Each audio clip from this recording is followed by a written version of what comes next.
Otis is a big winner, 34-3. We're just underway at Stanford Stadium, as this game scheduled for Candlestick Park actually has more fans here than would have been in sold-out Candlestick, 65,000. We're just the second play from scrimmage. Here's John Stevens, New England, head on into Jeff Fuller, and Fuller down has not as yet gotten off the turf, and we've had about a 2-minute delay, as you could see, hitting Stevens helmet to helmet, and has not recovered as yet, and not a pretty sight, especially in a city in far too many ambulances and rescue squads this week. They're going to have to attend to Fuller and take him immediately to the hospital. So we'll give you a further report. Take this break. Well, the seriousness of the injury to Jeff Fuller reflected by all the medical and emergency equipment that's found. The fallen 49er safety involved in that head-on collision with fullback John Stevens of the New England Patriots, in a already city that has senses emotions have been dulled and wounded. This crowd of 75,000 solemn as they watch the proceedings as Fuller attends. He's been a fine player. We drafted him in the 5th round from Texas A&M. He had a plate in his foot, just for your interest, Dick. He had a plate in his foot that sort of cut down his career, his junior and senior year of college, and consequently we could draft him late. And then he, of course, has developed into top safety man in the game today. He's been normally the strong safety, but with Ronnie Lott out, he's moved to weak safety, plays it equally well. And let's just hope that Jeff's okay and that he can return to action, most likely not in this game, but in the near future. The eyes of his teammates, Pete Kugler there, Homo, reflecting the seriousness and concern for their injured teammate. And obviously, this is the one positive. We progressed in terms of how we handle football injuries on the field. In the old days, just dragging a player off and then attending to him, and here they're not going to take any chances, and they'll move Fuller onto the stretcher and then to the emergency vehicle. Well, sports medicine has been a science in recent years, and the developments in all phases of the physical aspect of this have made dramatic strides. Handling something like this, handling other kinds of injuries, it's a real career form now for many doctors. How did you deal with this kind of situation as Fuller hand, knowing that here's a player you care about so deeply and important to you, and obviously injured seriously, and yet you've got to try to do that and concentrate on your job? It almost seems inhuman. It almost is. But you're caught in the circumstances that things do go on. You know he's getting the best possible medical treatment, and so you can be assured of that. And so consequently, you have to just get your mind right back on this game and the game at hand, so to speak. No one will be taken care of, cared for, and given the best possible medical assistance. I know the Fuller family in Dallas are concerned, and we'll give you a full report as soon as we receive that information. It's 3rd and short for Grogan from his own 28-yard line with Cedric Jones in motion. Grogan's first pass over the middle. Short one is complete.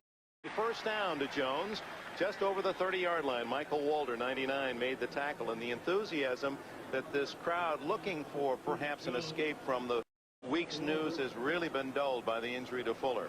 Well, I assume they'll come out of it. That time, Haley really put the heat on Grogan. I think he wanted to do more with the ball than throw a pass, but Haley was right down the throat on him. Stanley Morgan split to the left, and Jones wide right. On first down, Grogan fires to Jones, and it's good for 10, possibly 11 out at the 41-yard line, tackled by Pollard. Pollard himself playing at that left corner for Tim McKyer, who has been suspended by the 49ers. Dick, Pollard's developed into a fine cornerback with all of these people injured and hurt, and he was one of the strike players that the 49ers picked up, and here he's right on top of his man. This is well thrown by Grogan.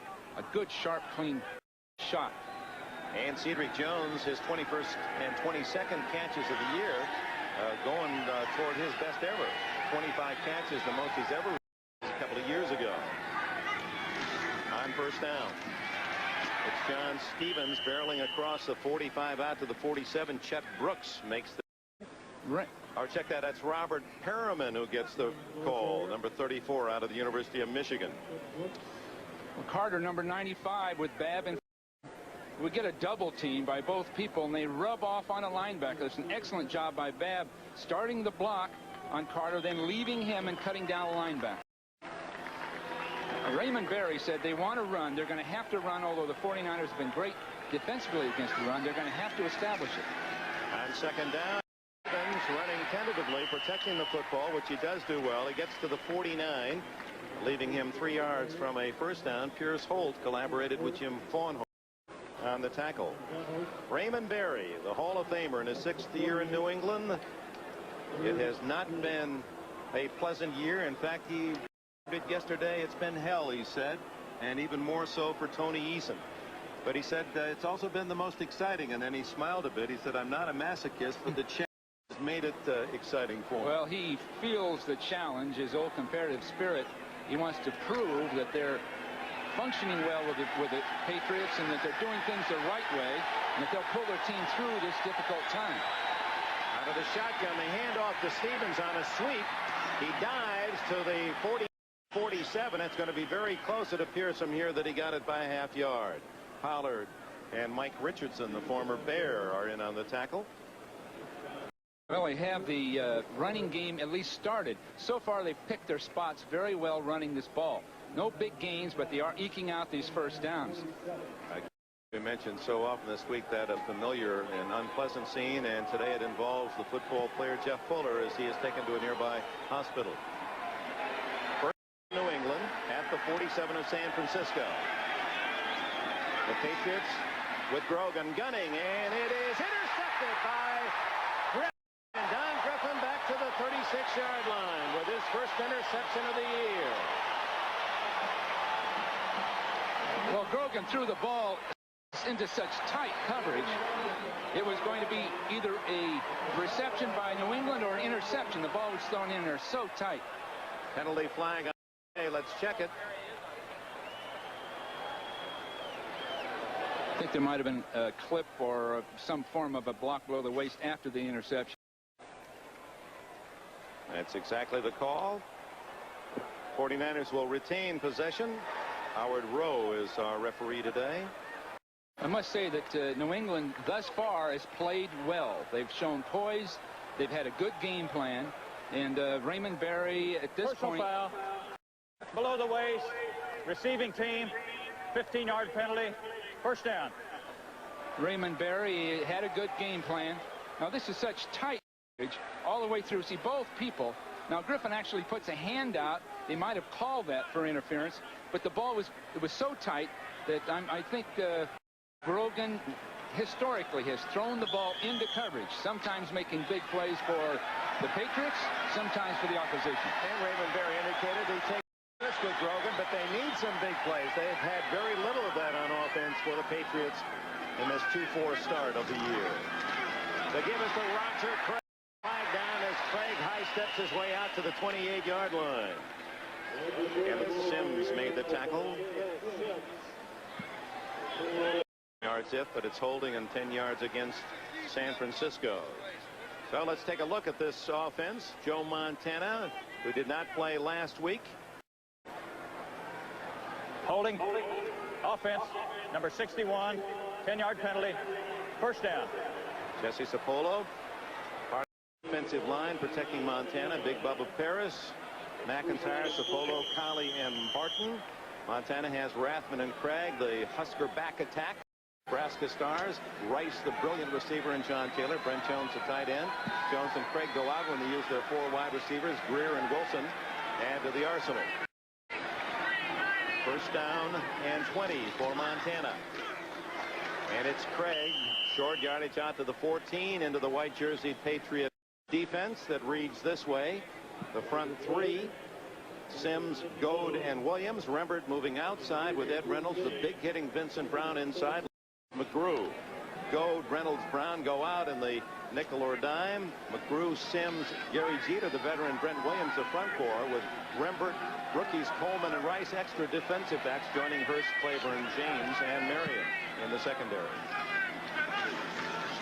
Second and long for Montana. Gets it Pressure.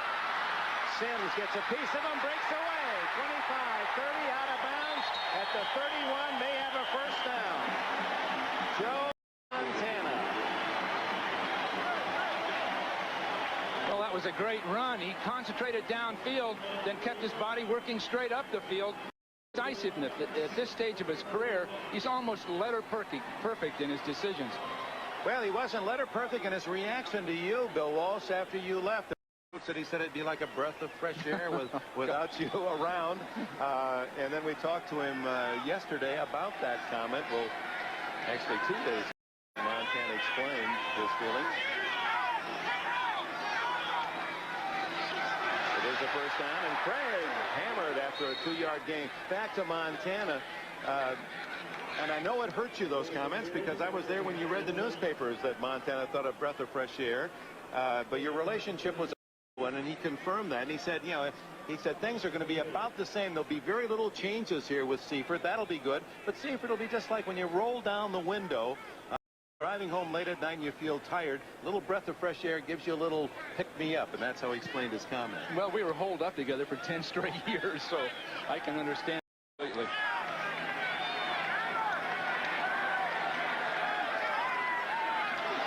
second down and 8, Montana throws in through the fingertips of Jerry Rice. The pass a little tall. Johnny Rembert on the coverage. That'll bring up 3rd down and 8. Would you agree with Montana's the fact that you make a change, but you stay within the system, Seifert being your top assistant, that it is just a little zephyr, a little gust of fresh? Well, I think the team would have done at least as well and maybe better this year with a change. No question about it. I've sensed that over a period of time. I think a head coach's tenure, 10 years, it can become a little redundant. The style can be redundant. People can question it here and there. So you do need change, and I felt that. I think it was best for the team, and I suppose best for me. And maybe best for Montana. Who run in traffic, throws underneath to Rice, and Rice fights his 2 or 3 and may have the first down as Maurice Hurst, the rookie cornerback from Southern, playing on that left side, unable to tackle him in his tracks, and with 3 yards to catch, Rice has a first down. And what a player Jerry Rice. Maybe the best man that you drafted while you were with the 49ers. Well, you'd have to put Mon top, but as far as the greatness of a natural ability and the way we came about drafting Jerry Rice, I think it was one of our best decisions.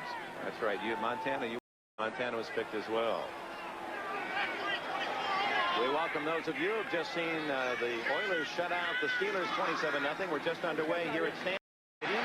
The New England Patriots and San Francisco 49ers, and Sean Taylor, the man who caught that winning touchdown in the Super Bowl, has his first reception today as he skips out of bounds at the 48 of San Francisco with a 5-yard gain. It's 2nd and 5. New England took the kickoff, and on the second play, John Stevens, the fullback, was tackled by Fuller. Fuller head to head and suffered a concussion, was taken from Stanford Stadium by ambulance. We have as yet received no word as to the seriousness of that injury, and the full report, we'll pass it on to you as soon as we can. Fuller playing to the injured Ronnie Lott, who's not in uniform today. Craig, the brilliant running Nebraska, out of bounds at the Patriot 48, a yard shy of a first down. Now we went out to practice on Friday, and I know around on occasion. You've tried to stay away from Seifert and your former team. What were your feelings? Nostalgic? Well, a little nostalgic, certainly. The locker room, all the facility, and then the individual players. But it was great to see George. He's handling the team, I think, very, very well. The same disciplines and regimen are there, the same organization, and there's a lot of enthusiasm. So I think the 49ers are certainly healthy and fit and ready to defend their title. 3rd and 1. Rathman gets his first call and bowls to a first down at the 41-yard line against a good defense against the run this year. New England 5th in the NFL. The one thing about New England that's been reasonably consistent this year is their defense. They've played extremely well. Raymond Berry felt that if they could stop Houston, one of the most potent offenses in football, they could stop the 49ers. And that's with those 3 injuries all within 10 minutes in the last preseason game when they lost their top down lineman, Garen Veras, their top linebacker, Andre Tippett, and their top defensive back, Pat. Yeah, those were premier players. Craig breaks a tackle in the backfield from Tim Goad and is brought down by Ed Reynolds inside the New England 40-yard line. How is Seifert? We asked Seifert how he was different than you. Now I'll ask you that question. How do you think, personality-wise, running, is he different than you? Well, he's certainly a technician. He's got great instincts as a defensive football coach. He's got great knowledge of the game. I think, to be honest with you, George is more severe than I would over the long haul, and maybe a little less in the humorous nature, more business, but he gets great response from his players because of it. That's Rice in motion on 2nd and 7. A reverse to Taylor. Montana trying to block. Taylor with a good piece of running, out of bounds at the 30. Right at the sticks. Lawrence McGrew got him out of bounds. Well, you see such dimension to this 49er offense. They've used every kind of play. Up inside with Rathman, inside with Taylor on a reverse, certainly with Craig outside, then Joe's pinpoint passing. They are a tough team to stop. You can slow them down, but they seem to be able to eke out these rounds. But if New England just has patience with it, the 49ers could self-destruct, or New England could at least keep the score within control so they can come back into the ball.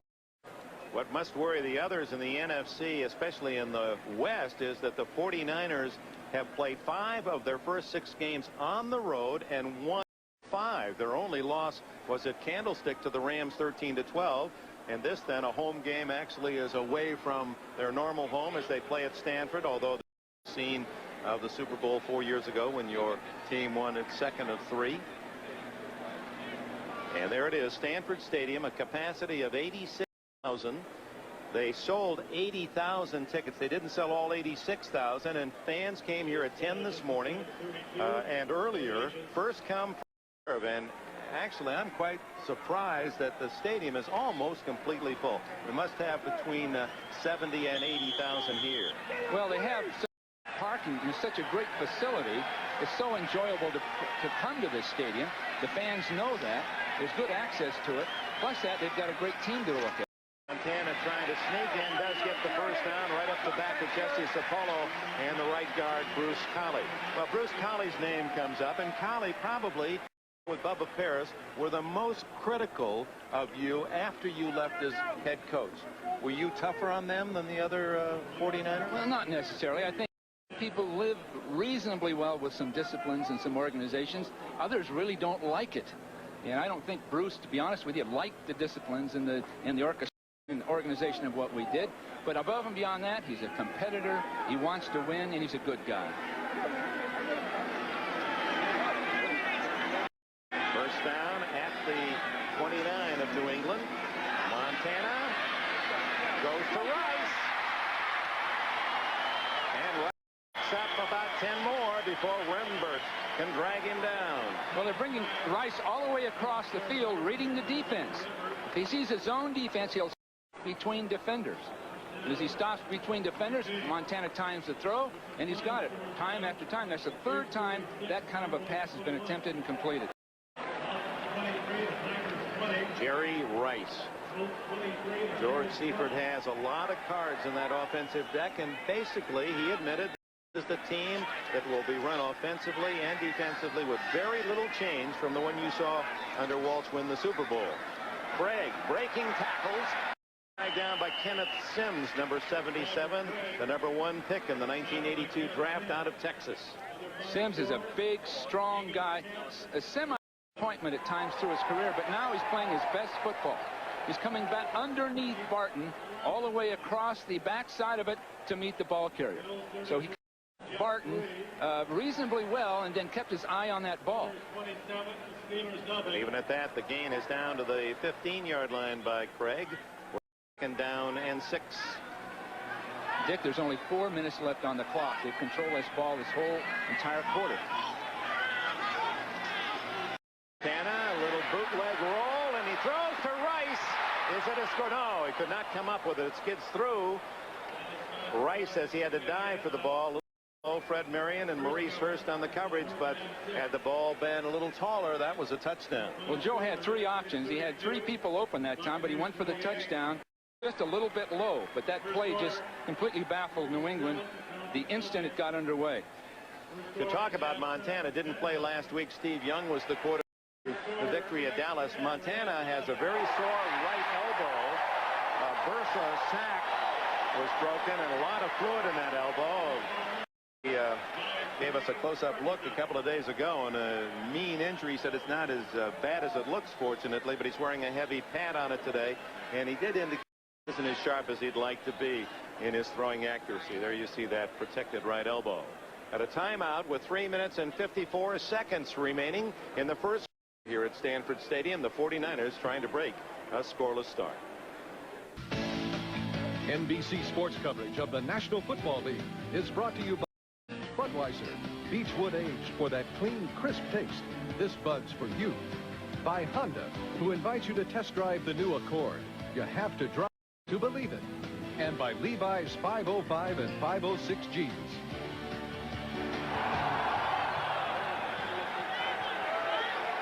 Back 3:54 left in the opening quarter. The 49ers 3rd down and 6 as Montana, looking for the first score of the game, swings it to Ratman and brought down on a good tackle as Roland James, the veteran from Tennessee, came up from his safety spot to hammer him around the ankles and put the lock on him shy of the down at the 15, and on comes the field goal unit, and Mike Kofer, who had his string of 17 successful field goals in a row broken earlier, 12 for 14 this year, and this one relatively short will be from the 23, a 33-yard attempt.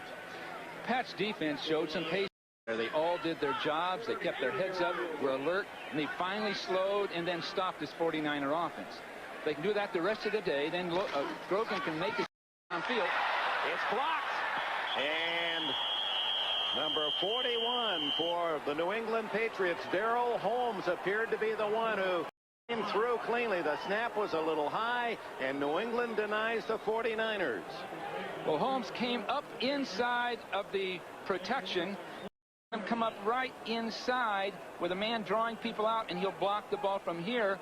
It's that simple. They split two people, and the guard, McIntyre, wasn't there to do it, and there's the block. So New England blocks the field goal attempt to Kofer. It's the Patriots' ball at their own 22.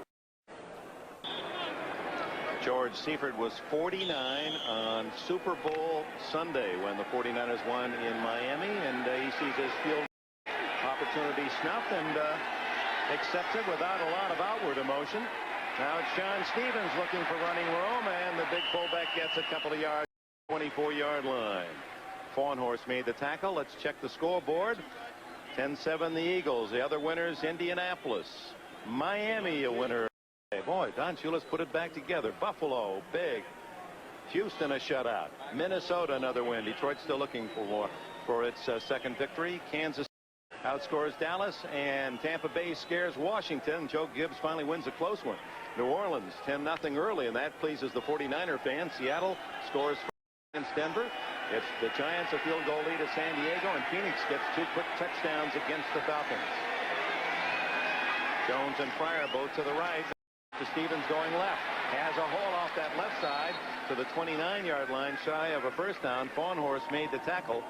Looked as if Stevens had a chance to really gain more. A little tough getting going. He's sat out a few games this year with injury. Said he was 100%, but didn't look quite that quick. He hasn't looked quick all year. He had an problem, but when he says he's healthy, and you see his physique, you don't question him. He's healthy. But thus far, it looks as though New England's trying to set up a play for a little later in the game, because they are just simply running at the 49er defense, a defense that is one of the best in the league in stopping the run. Raymond Berry, who does not have an offensive coordinator calling the plays, but of course Grogan, when he wasn't playing, was involved in that process. Grogan over the middle to Stevens, and that'll be good enough for a first down out to the 6-yard line. So it's been a fairly patient offense for Grogan, not taking the real big plays, getting his first downs. You look at Stevens going back to the huddle yesterday with the Patriots in a hotel near the San Francisco airport. A 4.6, 4.8 aftershock rumbled through, and Stevens said, as soon as we're through the interview, just direct all phone calls out to the parking lot. Yeah, I think there were some people out in that lot very quickly. So far, Grogan has handled himself beautifully. Of course, he's a veteran, knows what he's doing, and they're showing patience. No score. We're in the final minute already of the first quarter. Only the third possession, the second by New England over the Complete to Fryer. He was there. Chet Brooks able to knock it away. Well, Fryer's back. He's capable of making a big play, but after holding out, he comes in terrible shape. Meanwhile, they put a whole new package of passing in. He didn't really pick up on quickly, so he hasn't been near the value to the team that he has been in the past. Hopefully, the remainder of the games, he can be a value because he's obviously a true superstar as a football player. A great talent. Grogan has another, the Stanley Morgan, the all-time Patriot pass catcher. And Morgan figures to benefit most of all. There he is, wide left from Grogan's presence. Likes to go to him. Stevens going outside and rumbles near the 45-yard line and close to another first down. Brooks over there with to make the tackle after a 9-yard gain. On 2 occasions now, the last 2 second downs, they've gone in with 3 receivers, forcing the 49ers, then nickel defense, then they've run that counter O play. So they've had a plan, and at this point, it looks like it's working. 3rd down, and it's a long run closer to 2 yards as Raymond Berry. Skis was his nickname as a kid because he was skinny and had very unmuscular legs, feet, and so earned that moniker. And apparently they'll just let the final seconds run out in this first quarter and talk it over. So 15 minutes have been played here at Stanford, and the 49ers and the Patriots, no score. I always said that was your better side, Coach. We're well there. We were at the practice side, and then they had a shot of this hawk, an old friend of yours, apparently. Yeah, he really was. I spotted that guy. He lives in a tree next to the practice field. I spotted him when we first facility. Then I began to identify with that thing because he seemed so independent, so alone, and then it maybe helped me retire from coaching because I thought, wow, if I'm beginning to identify with a hawk high above everything, isolated, maybe I better get back with everyone else. And you call NBC Sports freedom? We better talk. 3rd down and a long one. Open the second quarter with a flick.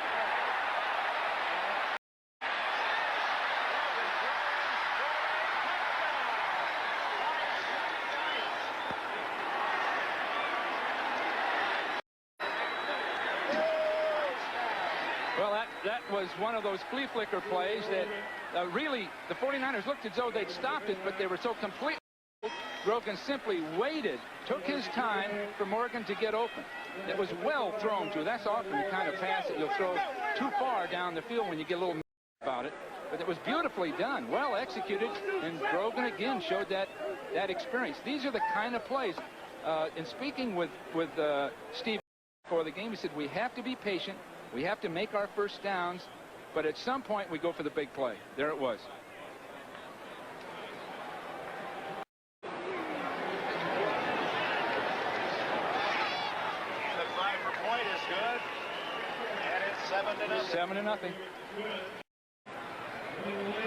We're going to have the flea flicker. We have the handoff, hold it, then the back. Now watch this. There's a big play eluding that man. Down the field, we have a receiver wide open because everyone lost track of the ball.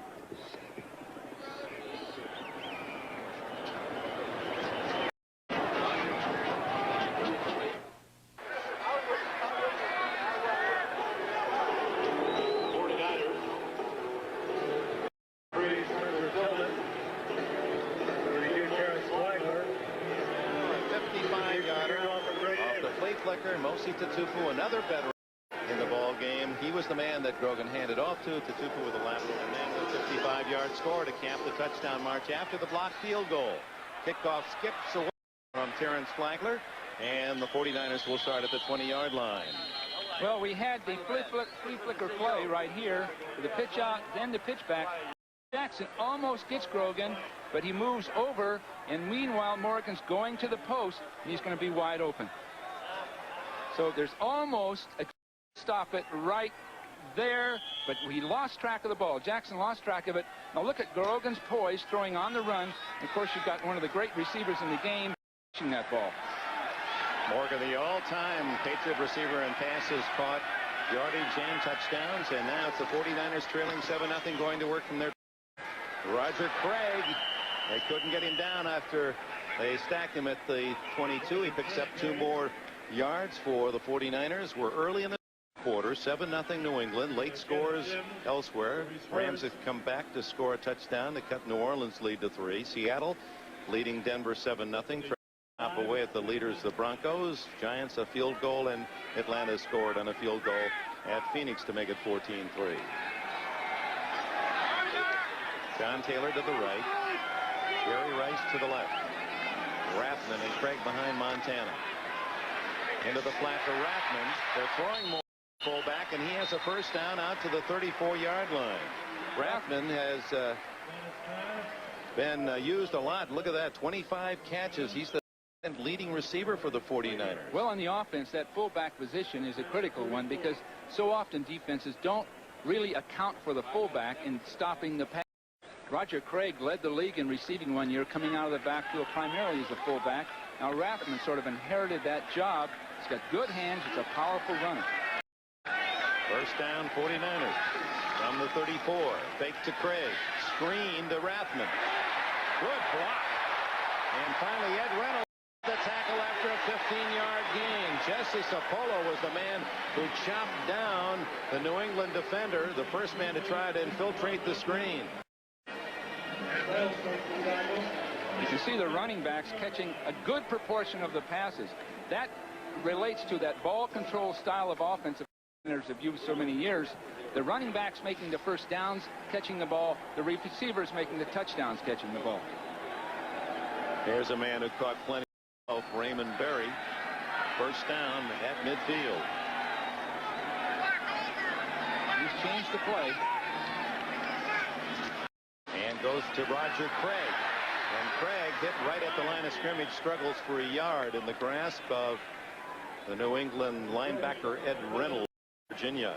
Ed Reynolds is according to Raymond Berry, the key to the defense because he makes all of the calls, all of the adjustments.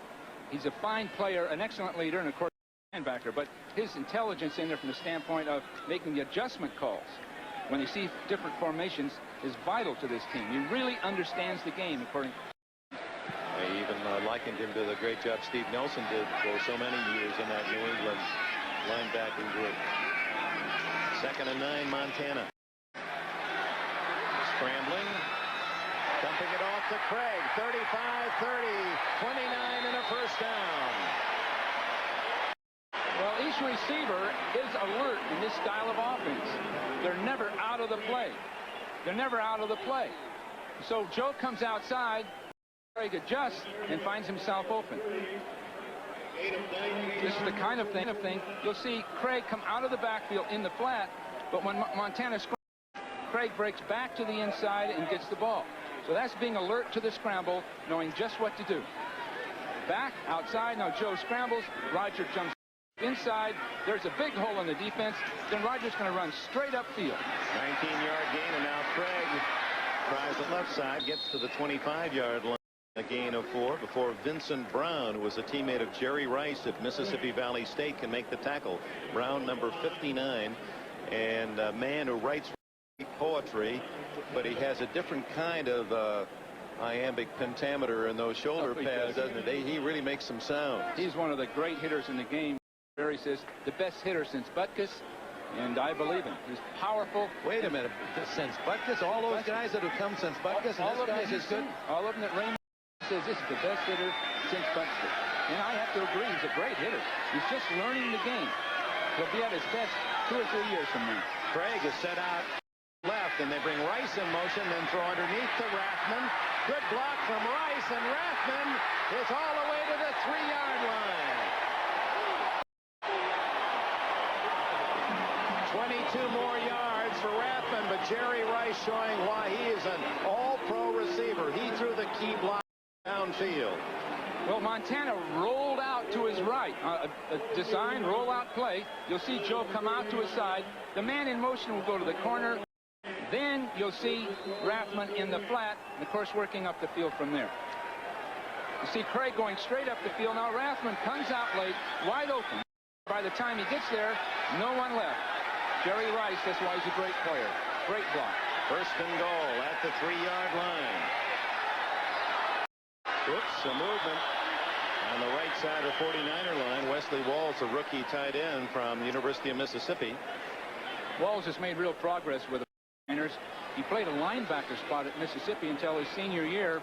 A fine athlete, picked in the second round, but now he's really learning what the competition is related to the game, because you have to have poise and have to be ready at any time. He comes in the game a little anxious, jumps offside. Well, that's a tough 5 yards, isn't it, Bill? Because instead of goal from the 3, now you have to change your thought process at first and goal from the 8.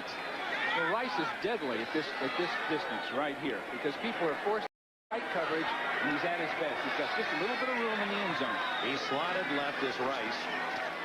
And it's Rathman up the middle, staggering back to the 3. Gets 5 yards back on first down. It'll be second and goal from the 3. Tim Goad, the nose guard from North Carolina, down low to get enough of Rathman to trip him up. Well, Dick, they don't miss me.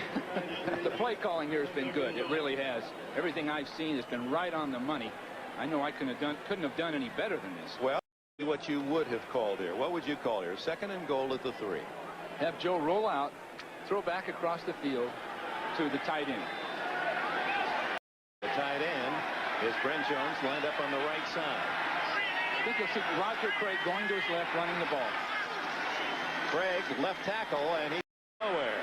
See, you second-guessed yourself. You should have gone with your first call. It would have been intercepted. Well, by formation, got a good idea who's going to carry the ball. When Roger Craig's right behind the center and Rathman's in the halfback spot, it's about an 80% chance that Roger's going to run behind Rathman's block, and that's just what they did. Now they'll throw the ball. Third and goal from the 3.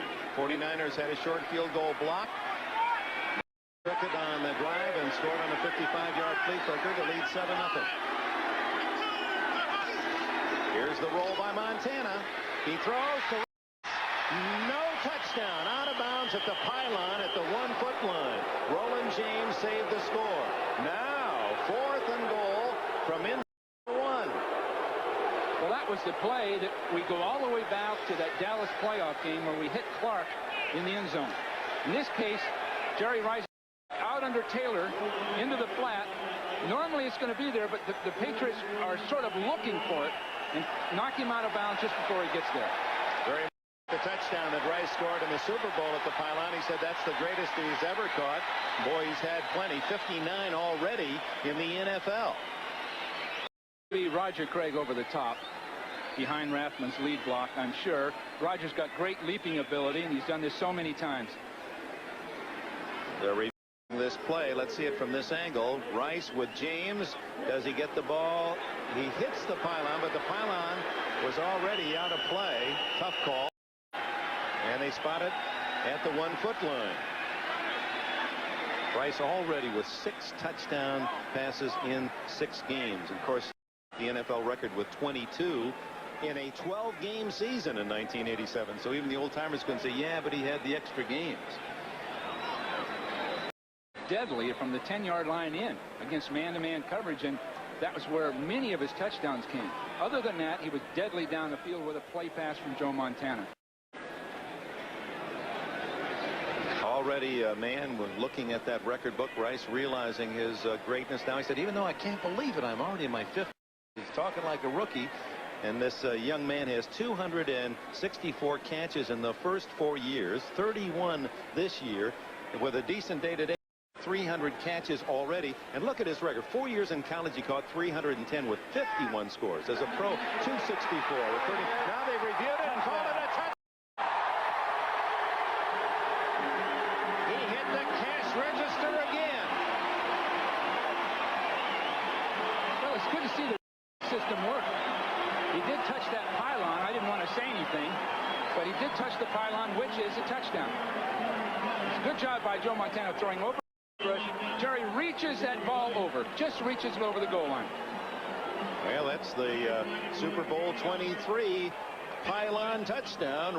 Hasn't forgotten, has his 7th touchdown reception in 7 games of this year. It's 7-6, and Kofor tries the extra point. And he just does up out of a nest of white jerseys. Both touchdowns came in the 2nd period. So the 49ers. Rice has answered the score by Grogan and Morgan, and we're even at 7. Head coaches remember their buddy. Remember George Seifert and recommended him and made sure he got the job before you left. And John Chinnick, great linebacker at UCLA, and the all-time NFL linebacker interceptions 7 when he played with the Colts, was a roommate of Raymond Berry and a longtime companion, and now coaches the linebackers, one of 3 men on the defensive coordinating trust. Here comes Rodney Rice out across the 25 to the 26-yard line. Going back to the touchdown, Montana to Rice, 3 yards, 80 yards plays, well executed by the 49ers. Next Sunday, NBC Sports, 8th week of the season, the midpoint. It all starts at 12:30 with NFL Live. Most of you will see a key AFC Central game. Bill and I will be in Cleveland as the Oilers go to the dog pound against the Browns, and some of you will see the Patriots and the Colts. Plus regional, your local listings for the game and time in your area. Well, this is critical for the Colts now. For the Patriots, because right now they've got to make first downs, get out of this bad field position. Inside is the handoff to Robert Perryman. Gets a couple. Charles Haley, number 94, their pass rusher, and to make the tackle on the run.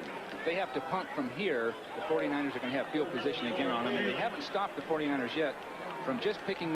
So Steve Grogan's got to get his team out of this part of the field as quick as he can, or he'll be in trouble again. Second down and a long 8. Got a play change at the line. Most likely throw the ball deep against single coverage. The toss to Stevens, gets a block and crosses the 30, but that'll leave him with 3rd and long. Haley makes another tackle. Grogan came out of Kansas State as the 5th round draft pick of the Patriots, and since then that critical position has been manned by a lot of names, some well-known and some that might surprise you. What a list. Neil Graff. Matt Cavanaugh with us, fine quarterback. Eason is not in uniform today. Mike Carey, Bob Blyer. Eason's a quality quarterback.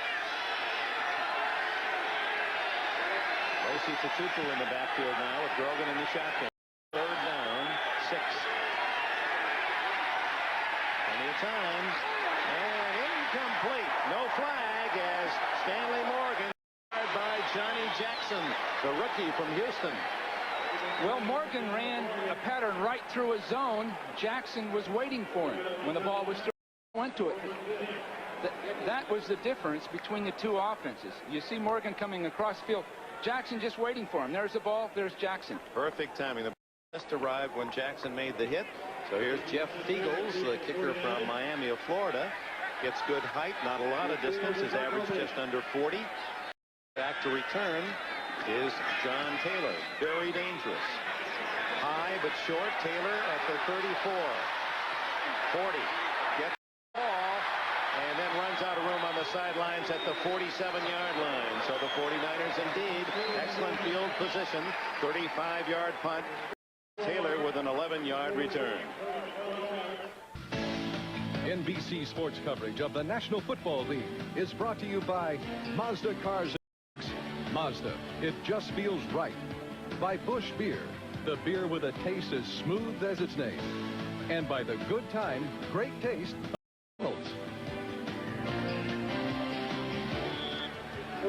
One of the world's greatest and most beautiful cities, San Francisco. It's been a week of much emotion. As we said, in a football game where fans cheer players, this week it was the players who were cheering the heroism around. The pass is to Craig. Montana hits his running back, and Craig fights to the 22.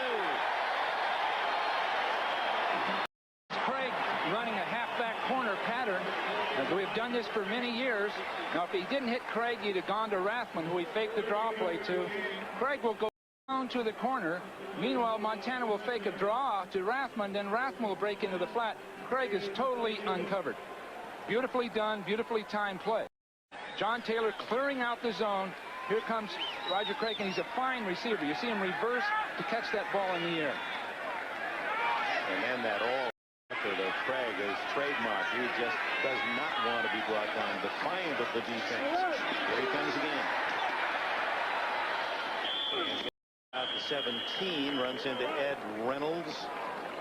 You told me something a year or two ago. We did a game later in the year, and you said something about Craig and how much he loves this game. Well, the final day of practice through a season, we're going to the Super Bowl. I think it was here at Stanford. The last practice, Roger was very, very melancholy. He said, well, I won't be able to do this anymore this year. Won't be able to practice anymore. Won't be able to see my teammates. Most people would think, wow, the last practice, go home after that game. Roger just thrives on the game of football. Thrives on it. On second down, Montana to Craig again, and this has been the Roger Craig drive. He's either caught it or run with it. Maurice first. They really like this rookie. It was a college walk-on at Southern University from New Orleans. Roger just going to run a flat pattern, but it's a zone defense, so he's going to stop right here. He'll stop right here because he sees the Jonah. Now, Joe the ball down the field. He then, at the last second, hits Roger. So this is just something they've done for so many years. They read that together. That's the difference so far. New England was running through a zone. You saw that big stop by Jackson earlier. The 49ers know how to read the zone a little bit better.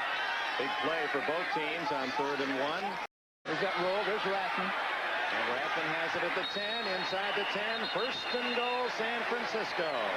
Well, so far, New England's not putting enough heat on. There isn't any question about it. They're playing a soft defense, and Joe can do these kinds of things. He rolled to his left, as he had done earlier, to his right, hit Rathman in the flat. Other than the 3-4 minute delay with the injury to Jeff Fuller, we still have not received any official word on Fuller's disposition as he's been taken to a hospital. This has been a very fast-paced game. We're under 4 minutes remaining in the first half. The game is tied at 7-all. Look at those stats. Unbelievable. 12 out of 15. Here comes Rice in motion. And Montana will be looking for him. No, underneath he goes. It's batted around and almost volleyballed by the Patriots into one of those linemen's hands. It was intended for Roger Craig. Well, that play was we scored on in the Super Bowl, the last play of the game, Dick. Joe wanted to throw the ball to John Taylor. Taylor was covered, so he went to Roger Craig. I'm sure we'll get more details on this. As most of you know, there was a press conference held at 2 o'clock in San Francisco today, Pacific time. And we understand now the World Series has been postponed until Friday night. There is a tremendous weather system expected into the Bay Area tonight. They expect heavy rains, and oh, that's terrible. The folks trying to clean up and pull things together in the damaged homes. But nevertheless, Mother Nature is going to be cruel again. And with the weather coming and other complications, they will not play Game 3 Tuesday night. The word now is they will play at Candlestick next Friday night, Game 3. Second and goal.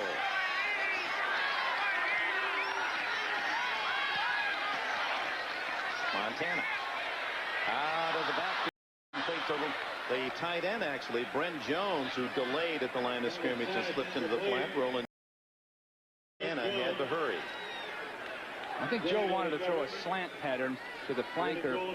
Jones came out, and Montana just didn't gauge him right because Jones came out so slowly. The point is they're just picking the Patriots apart with this timed passing game. I think the Patriots are going to have to put some Joe, change up some on it. Ball at the 9-yard line. Game is tied at 7. 3rd and goal. Taylor to the right. Rice is to the top of your screen. Fake to Craig. The throw underneath a lineman who has met by 2 Patriots. Ed Reynolds is one and Johnny Rembert the other. It'll be 4th and goal at the 5, and on comes Cofer in the field goal unit. Remember, Cofer had a field goal from 33 yards blocked by Darrell Holmes late in the first quarter. That quarterback key play that Montana just ran, the have run it. They won the Tampa Bay game with it. They ran it last week for a touchdown, in which everyone fakes to their left.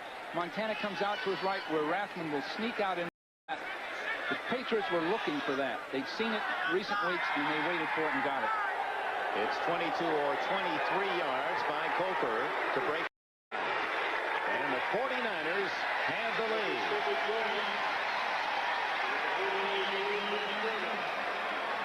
23 field goal by Kofor. It's 10-7 San Francisco.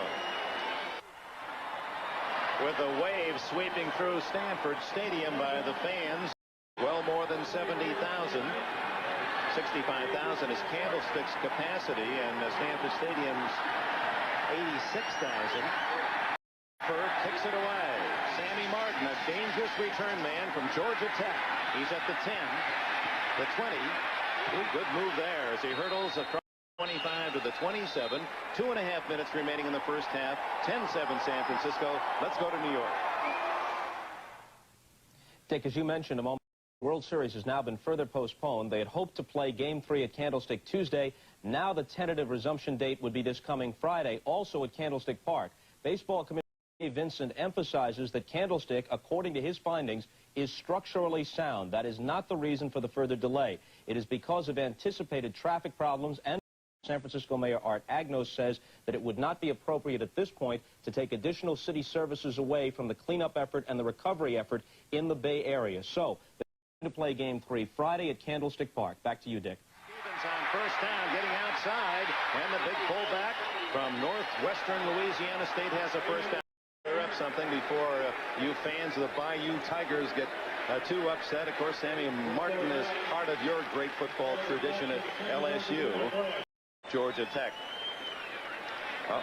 Personal foul against San Francisco, so that'll tack on another 15 against San Francisco and give New England all on the 49ers half of the field, all the way down to the 44. Unnecessary roughness, 15-yard penalty, first down. Other scores. Now builds its lead to 16-7 at Anaheim against the Rams. Seattle has scored again, a Craig pass. Giants and San Tide. Still leading Atlanta 14-3. Stevens is well out of bounds. Homo hits him cleanly out of bounds a couple of yards. Stevens trying to get outside again, and just does get back to the line of scrimmage. The big play made by Bill Romanowski, who had invaded the backfield and forced Stevens to go back to get around the corner, and then Michael Carter, the great nose tackle of the 49ers, made the hit at the 45-yard. Very, very conservative offense by New England at this point. Grogan can throw the ball. He has two outstanding receivers to throw to. He has the poise, and they're running the ball. I think he's going to have to open this thing up. Both these last two runs, the 49ers have split people and penetrated. They're just not going to run the ball well against that kind of a defense. So not in uniform today. One of the two players not suited up to get to the 45, but signaling in. Second and long for Grogan. Good protection. Down, and he fires to Fryer. He's inbounds, and it's a first down inside the 30. Well, there was the poise of Grogan. What a vet. He hasn't played all year. He just moved all through that pass rush. 2 or 3 people having shots at him and concentrated and knew where to throw the ball. Here's Charles Haley applying the pressure for the Niners. Look at Grogan. Concentrate down the field. There's heat right there. There's heat there. People all over him. There's Haley. He still spots. Makes a pro catch. Chet Brooks, the tackler. Ball spotted at the 30-yard line, and that stopped the clock with 2:07 left in this first half. And driving at least into field goal range, trailing 10-7. They're perhaps reviewing that last play. Was he inbound? See the ball coming to Fryer. Got it there. Oh. Tough to toughen that angle. He might be tickling the line, but from that angle, not looking down the line, I would find it difficult to say that's irrefutable evidence to reverse. Oh, he looks like he was in to me right there. I can't believe they changed that call. It was a good call by the official. Interestingly, on this drive stands our statistician marking the plays. 3 gains, all of 15 yards. Stevens on his run, then a 15-yard gain on a penalty. 15-yard pass play to Fryer. Well, Grogan's going to have his chance here. If they can put this together, they can get through this half at least tied. After further review, first down. Play does stand. It's a first down at the 30-yard line. Reminder at halftime, Messrs. Costas and Simpson will bring you up to date on all and highlights minutes of this week 7 of the NFL season. The Patriots have to get at least 3. The toss to Steve. Looks like he wanted to pass at first and then tucks it away and goes to the 29. Didn't look as if he was setting up the ball. Maybe that's just his way of protecting the football. It did. Stevens just isn't moving. I thought he would. He just doesn't have that explosion in his movement. And there's the 2-minute timeout at Stanford Stadium where the 49ers lead. Welcome back to the campus of Stanford University in Palo Alto. When you win 3 Super Bowls, you can play a little Skippy two-shoes. This seemed to be a little bit out of character. Oh, I was a high school gymnast. You can see me leaping through the air, trying to hold my stomach in. That was after that Cincinnati game, Dick, when we somehow miraculously won it in the last play of the game. Yeah, that might have been a 9.1, but the East Germans would have given you about a 5-3. Steroids. When you get 3 of these, though, it all makes it worth it. Pretty nice. 2nd down and 9. New England trying to at least tie it before halftime. 2 minutes to go. Stevens again running into heavy traffic. Nothing there except Pierce Holt from Angelo State of Texas. A 2nd-round pick along with 75 Kevin Fay. Was Holt at 78 who got there first. Really conservative play calling. They must see something to call those kinds of plays in the situation. We're down under 2 minutes and a half. I know they're using the clock to get it run down, but it's just too far to kick a field goal. They've got to get the field goal range with this play. Right now, with the line of scrimmage, the field goal would be about 49 yards. Their kicker, Greg Davis, has kicked one this year, 52. 3rd down, 11. From the shotgun. And a direct snap, and they get nothing out of that. Mosey to Tupu. Right to the line of scrimmage, and that's it. As Georgia's defense, tough. Johnny Jackson, the rookie, in on another play. And here comes the field goal unit. Well, we had 3 straight runs with less than 2 minutes to go. This was a direct handoff with a fake of a pass out of the shotgun, and it's a good call. One of those was good, but not all 3. Well, here's Davis, who was a B free agent selected from Atlanta by New England. And time has been called with 1:06 remaining in this, because the 49ers are going to spend a timeout because they have a chance to get the ball after this kick and maybe get something of their own. A reminder to our viewers that we will be selecting the Budweiser valuable player in today's game. That'll be announced at the conclusion of today's contest. NFL on NBC. Another big weekend next Sunday. Bill and I will be in Cleveland, Ohio. The Houston Oilers and Cleveland Browns. We finished last year, the final game of the year, and the wild card game in Cleveland. 49-yard attempt has plenty of distance, and it is good. Well, that was a kick. That carry, that would have been good for 53, 54 yards. Greg Davis, and there is a following wind. The wind blowing right to left here of about 10 to 15 miles an hour. And Davis rooted it high and deep. Beautifully kicked, well protected, right down the middle. It had no chance to go anywhere. Beautiful. I'd say 55 yards. And it's tied at 10 as Raymond Berry, laconic, taciturn at times. Berry hasn't had a lot of chance to applaud defense or any scoring this year. Davis knew it as soon as he hit it. Well, Raymond Berry said this is a critical game. I think everybody understands that. Team, Patriots, the people of New England, everywhere. But they needed big plays. They hadn't come up with any, and they did come up with one big play in this half to draw even. Big toss-back pass at Groen through to Morgan was an excellent play. But they're going to have to open up in the second half. I'm sure they'll decide that. So it's tied at 10, and now it'll be the 49ers with 61 seconds left in the half, who will try to generate something. And perhaps there's been no better team in all the last 5-6 years than Joe Montana leading an offense in that 2-minute or 1-minute drill, as we saw even in the Super Bowl. The advantage the 49ers have is they've played together as a team for so many years. These situations they've practiced and rehearsed. Davis, power of that leg, sends Flagler right to the back of the end zone. It's a touchback at the 20. Look at all the scores today, and then you'll see the highlights at halftime. NFL Live. The Eagles squeak out a win against the Raiders. Indianapolis spoils the fun at Cincinnati, and Miami pulling things together, another win. big. Houston a whitewash, and Minnesota hands one to Detroit. Kansas City, there's a team that you can't discount. Beats Dallas. Looking for that initial win. Washington a winner. New Orleans leading the Rams down south. Seattle up in the Dome has a 2-touchdown lead. The Giants in a battle of field goals at half have the lead. Here's the roll and the look for Rice. Instead, they throw underneath the Rathman, who, using the sideline, as soon as he saw it coming, made sure he stopped the clock out at the 28-yard line. A +8. By the nature of the defense, neither one of the defensive ends for New England are containing the play. That's why Montana's been able to roll out four distinct times now in this game and complete each pass. Again, that's an adjustment they'll have at halftime. Taylor comes out to the right, and Rice split left with Rathman and Craig behind Montana. 56 seconds left. Tied at 10. Take the draw to Rathman. Throw in the flat to Rathman. And he stays inbounds, so that'll cost him a timeout out at the 36-37. No, it won't. They're going to hustle up, and without a huddle, call the next play.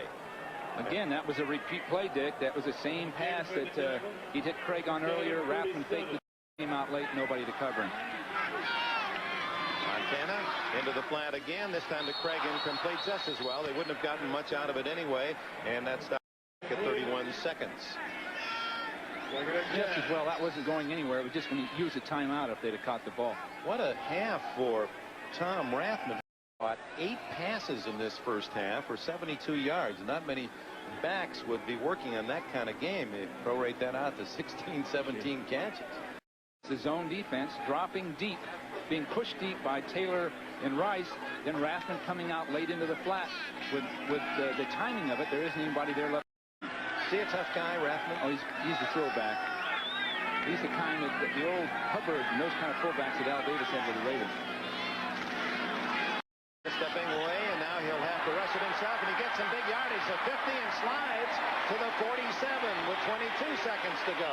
And now they'll spend their timeout with 20 seconds left. Oh, he had some speed there, did show in the open field. Well, he has such perception, such a sense. Right at the end, look at him. He'll throw and then run just to pull that defender out of the way and split him. You see Hurst widen when he looks to Joe faking outside. Then he splits people running the ball. About as good as you'll ever see in quarterbacking. This man at this time in this level of football, I don't think there's anything better. Yeah, Rembert, not exactly a slow linebacker, couldn't catch him. But Montana was telling us, though, that he still has a sense of adventure. He loves that surge of adrenaline that he went out scuba diving, shark diving off the coast of Santa Barbara and the Channel Islands before the season. And he said the next guy that went out and did the same thing he did was attacked. And he said he'd like to try it again. Yeah, Joe's probably not going to do that again. That was not sponsored by the 49er organization. That shark dive. That isn't a throwback to your game. That wasn't one of our recreational activities. Yeah, he actually was in a cage. You go down to the cage, and they let you out if it looks like there aren't too many sharks. Joe's got a little evil Knievel. He did on that last run. From the 44 of New England. Into the flat to Craig. He bobbles, incomplete. Maurice on the coverage. Well, they'll have to go down the field now. They have just one play, and most likely Joe will throw it to Jerry Rice, crossing deep right down the middle, and if he hits it, call it immediate timeout and kick a field goal. All their timeouts have been spent. They've been spent. Well, they're in trouble now. You have to throw along the sideline, and that's no wonder. He threw the ball to Roger Craig that time. It's really the only choice he had, with Roger running out of bounds. 15 seconds. He goes down the middle. A completed pass is highly unlikely you can get a field goal set up in time without the use of a timeout. Well, you see go either long or sideline. You see the typical formation now. Pass, as you know, when you saw me skipping off the field, Joe would look left and throw right to Jerry Rice. Rice is lone man on the right side. That's where he's going. Rice, and he gets out of bounds at the 21-yard line.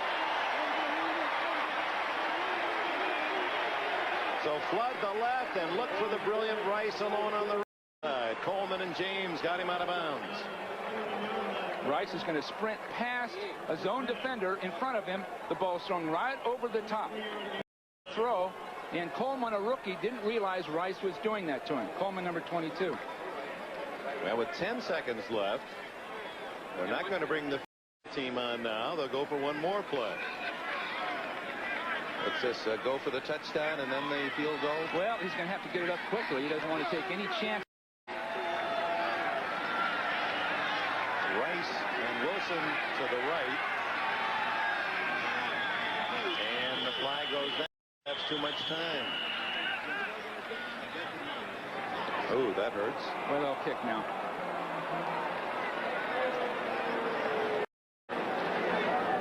Delay of game. Offense. 5-yard penalty.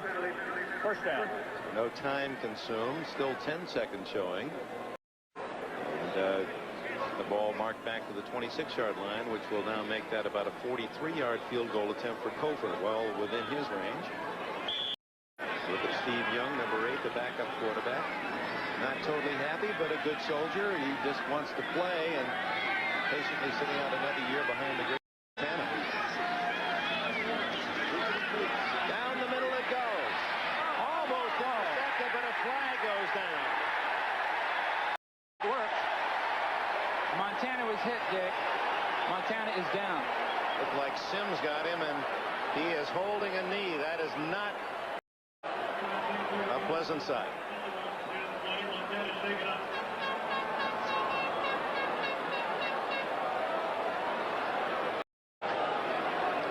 Terry Greer, who has not caught a pass all year, was the man in the end zone, and they get the penalty.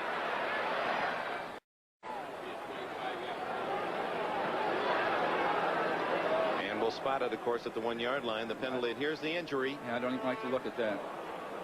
He was caught as he released, caught low, and that's one thing we really have tried to orchestrate in the NFL. Low hits on the quarterback, trying to people what kind of damage they can do. It looked like he hyperextended it. It may not be as serious as something hit across the side of the knee.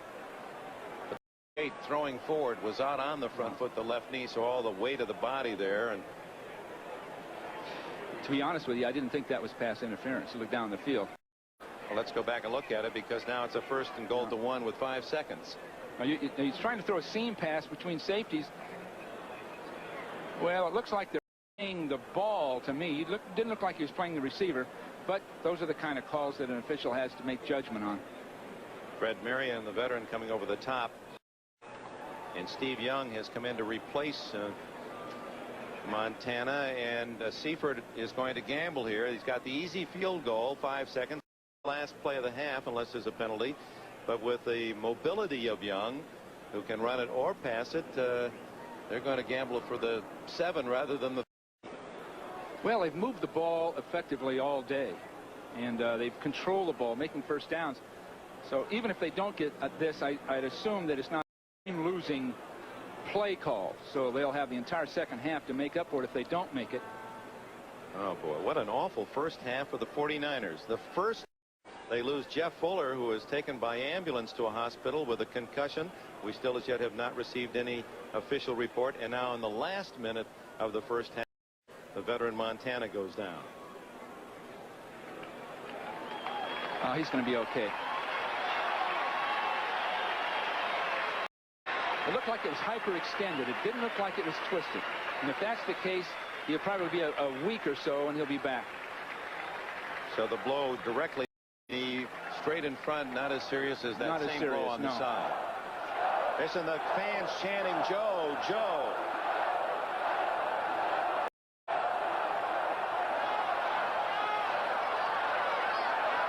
Oh, yeah. Legitimate hero, this man, Montana. Yeah, he's one of special people in sports. What a self-effacing guy, too. You know, he just doesn't take that arrogant approach to life. Very sensitive to others.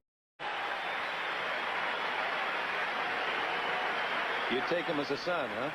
I'd take him in a minute. Is it true just Montana late last year? Not in the normal form, but certainly people, male or otherwise, they show affection. In a while, and I've certainly done that with Joe. Doesn't look like he's in great pain. They want to get him back and x-ray it and make sure that all the quick precautions are made. So here are the 49ers, last play, probably, of the first half in a 10-10 game. They have it at the line, and they're going to go turn the 3, throw the 3 out the window, and hope they can get the 7. With Steve Young now the quarterback. And a timeout by New England. There is no other quarterback for San Francisco in uniform. The third quarterback, Steve Bono from UCLA, is not suited. He's one of the 2 undressed or not dressed for, I guess not dressed is a better terminology, to make it to the 45 limit. Steve Young, you really liked him. In fact, there was some controversy here at times in the middle of last year that they said that you wanted Young to be your quarterback. Well, I wanted Young to be the quarterback situations. When Joe was hurting, when he was weary and lost a lot of strength through a dysentery problem he had, Steve was a better football player at that point. Now it proved, because to be honest with you, because Joe was then called off the field by the physicians because of his back problems. But Steve gives a great dimension to football. Last week he gained yards rushing and 10 carries. He can throw the ball well, and he's a potential superstar himself. The 49ers are very, very fortunate to have him. I'd say that Steve probably won't be patient a year from now. He won't be a patient guy because his years are wasting away in a sense. He's not able to take the field, and he's already in his 20s. He wants to play, so the 49ers are going to have to deal with that. I guess you'd call it problem. All right, here it is. 5 seconds to go in the half, and Young at quarterback. Rolling, throwing, touchdown. To the tight end, Wesley Walls, his first NFL score. Well, no flag, although certainly wasn't clean execution off the snap by that offensive line. Young to sprint out to his right. Cauley is coming out. Looked like the snap itself started, then slowed down. Cauley stops, thinking he was called. Then he again, and Young, with his great instincts, finds Walls in the end zone uncovered. Oh, my. What a break for the 49ers. Even Cauley knew he had gone too soon. The extra point is, but no flag went down. You could even see from Cauley's reaction the way he stopped.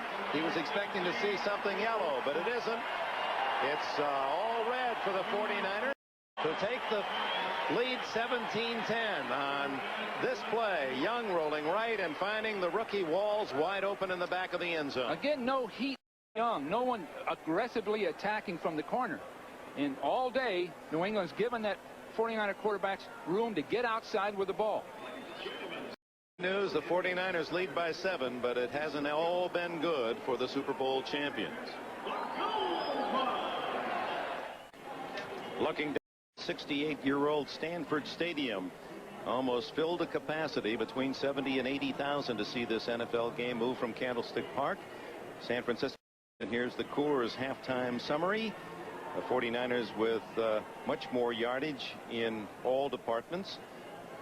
1 turnover, and good news is 7-point lead San Francisco, but there are some bad news for 49er fans to assimilate as well. Here's one of them. Watch number 49 coming up in red. Jeff Fuller making tackle helmet to helmet, and now we receive word that Fuller has suffered a fracture of the neck.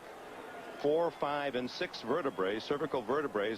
Compression fracture, and that's different from a lateral fracture, so there is no paralysis, and we want to make that clear. While he will be out for the year, Fuller, there is no paralysis, and that's the news in that injury, which could have been even more severe. Montana, a sprained knee, does not appear to be serious. He may miss a game or 2, and Harry Sidney is out with a fractured arm. We had not learned that Sidney, the backup fullback and special teams captain, also was injured, so that's tough news for San Francisco. Well, Fuller will be the no paralysis, which is really obviously the terrifying scare of it. Montana looks to me like a couple of weeks. It looked like a hyper extension rather than a so he'll be okay. Sidney's a valuable man. They'll miss him. How about Steve Grogan? Now, he was the key for New England coming into the game, the old man to try to rescue the Patriots at 2-4. He had a 55-yard pass, the longest gain of the season for the Patriots. Well, Grogan's going to have to get untracked and throw the ball. The Patriots are going to have to start throwing the ball, using his experience and those great receivers. If so, they can get right back in the game. San Francisco, as we go to the second half, will get the ball first, and Steve Young will be quarterback.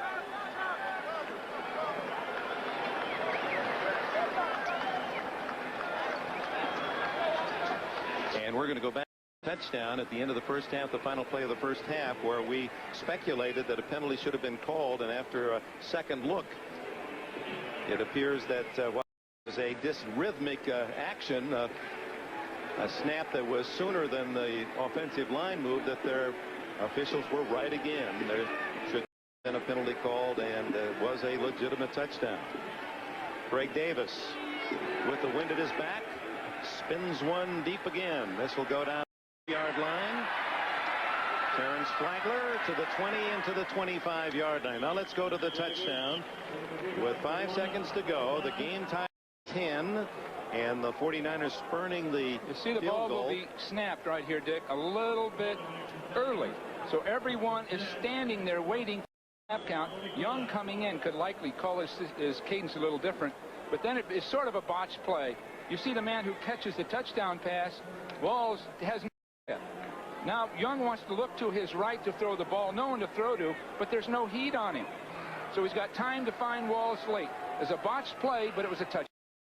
17-10, we start the second half, and Craig gets the call. No gain, maybe a yard out to the 26-yard line. Vincent Brown, a hitting machine, and Reynolds to make the tackle. Lawrence McGrew was there as well. Well, Young can run the football. We know that. He gets in any trouble, spontaneously runs. There's the rushes and receptions. Craig, the busier man, but Rathman with 8 catches of the 10 times he's handled the ball. The key is they're using their backs underneath the New England defense to rack up yardage. Slotted to the right. Rathman into the flat. Young throws wide open to Jerry Rice. Tackled at the 42-yard line. One that may surprise fans that don't know about Jerry Rice, who now has 300 catches in 4.5 years in the league, is his strength. He doesn't look from a distance, but he is. Well, he's powerful, and that's why he can be such a durable player. He has great stamina and such a fine blocker. He's a powerful man. Now, by the way, Raymond Claiborne was 10 yards off Rice that time, isolated on him, and you can't give him that much room. Claiborne's one of the great cornerbacks of our time, and he's just too respectful of Rice. He's 10 yards away again. Handoff, Craig.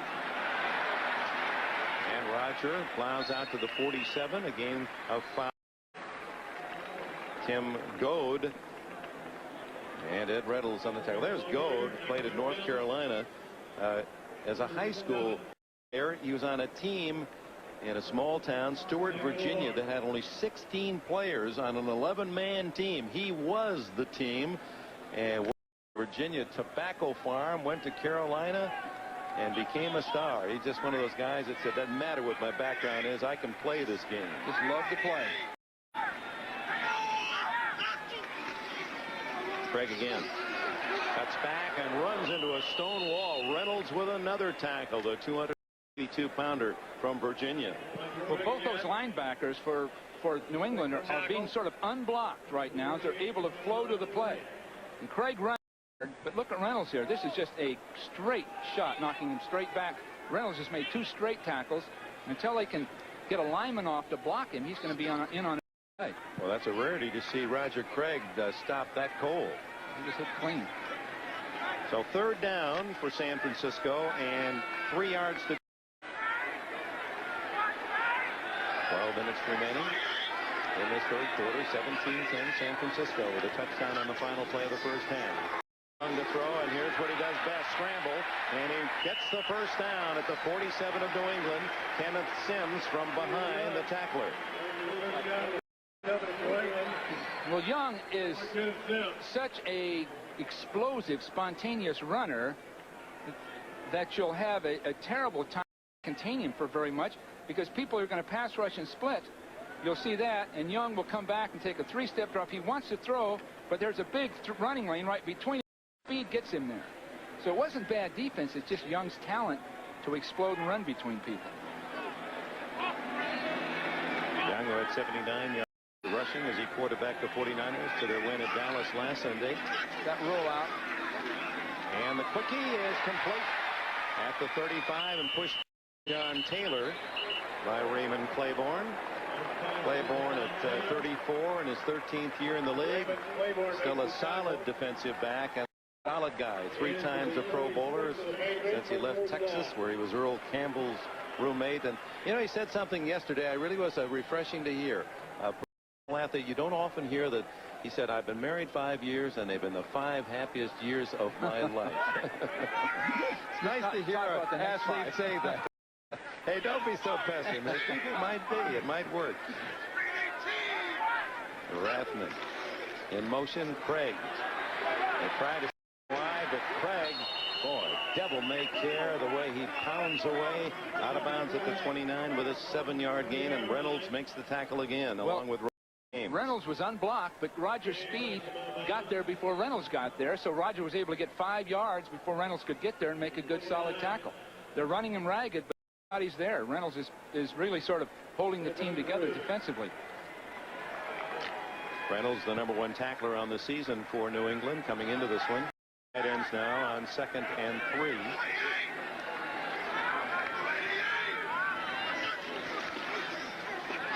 Craig from the side.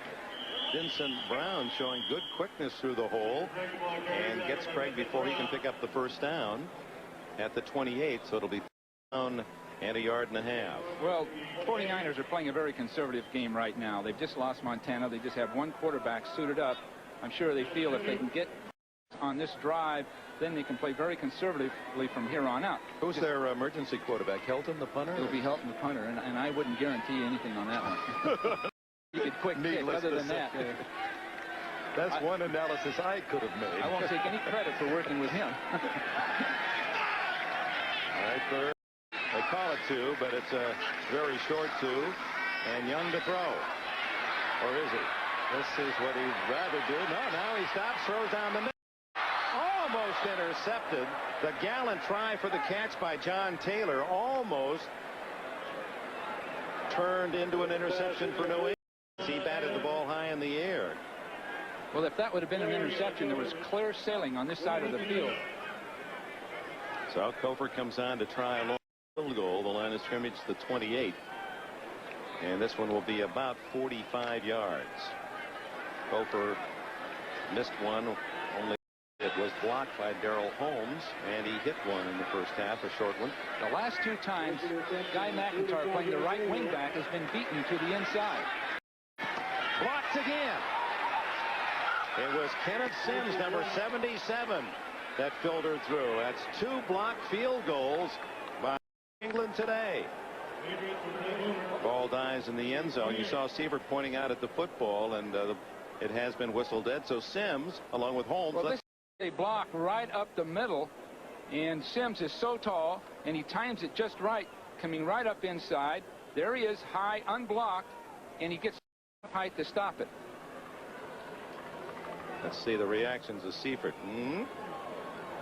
17-10. NBC Sports coverage of the National Football League is brought to you by Plymouth and your local Plymouth dealers, who invite you to test drive a Plymouth today. By Coors Light, pure brewed in the Rockies, the silver bullet won't slow you down. It's the right beer now. And by Castrol, engineered for today's smaller. After the blocked field goal, Grogan goes to work, and a fine catch slashing toward the sidelines by Reggie Dupard. Well thrown. That was Stanley Morgan. Calling it incomplete.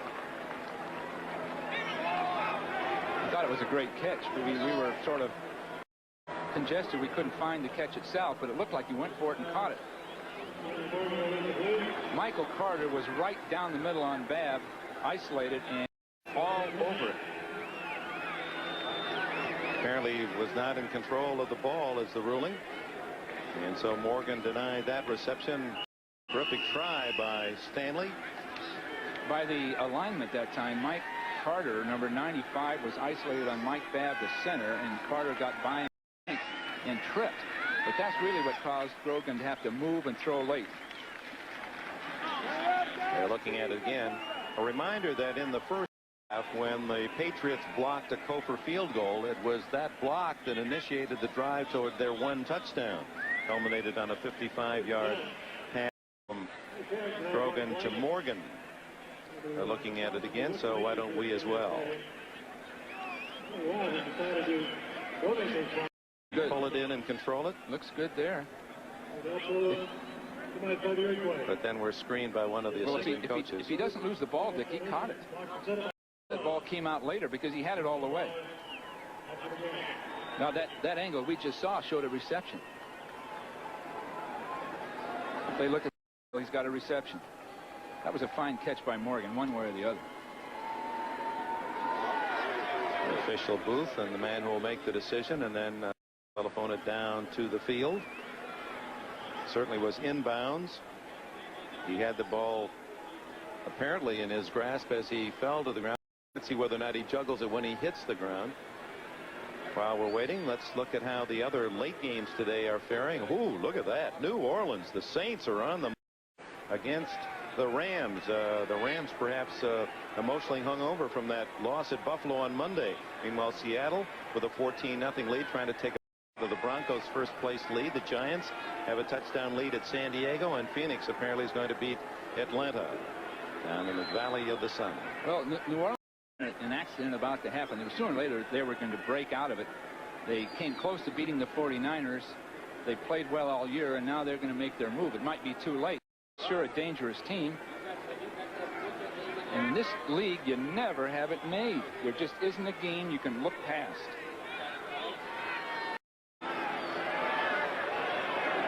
Bill, as you look at this game, and we have this incredible delay, you know, if this were a quiz show, you only get 3 questions in every half hour.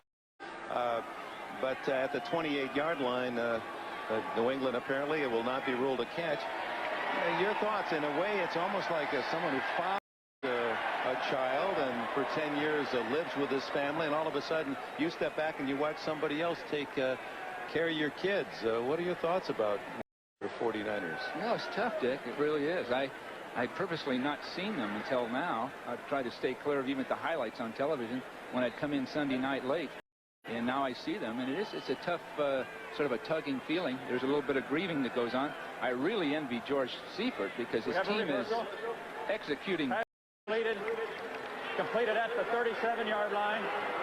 Second down. So they do reverse the call, and it's a first down and a 9-yard gain. Morgan out at the 36-yard line. Well, it's tough to see this because it's really a mechanism right now, as Paul Brown used to say, because everything functioning so well for the 49ers.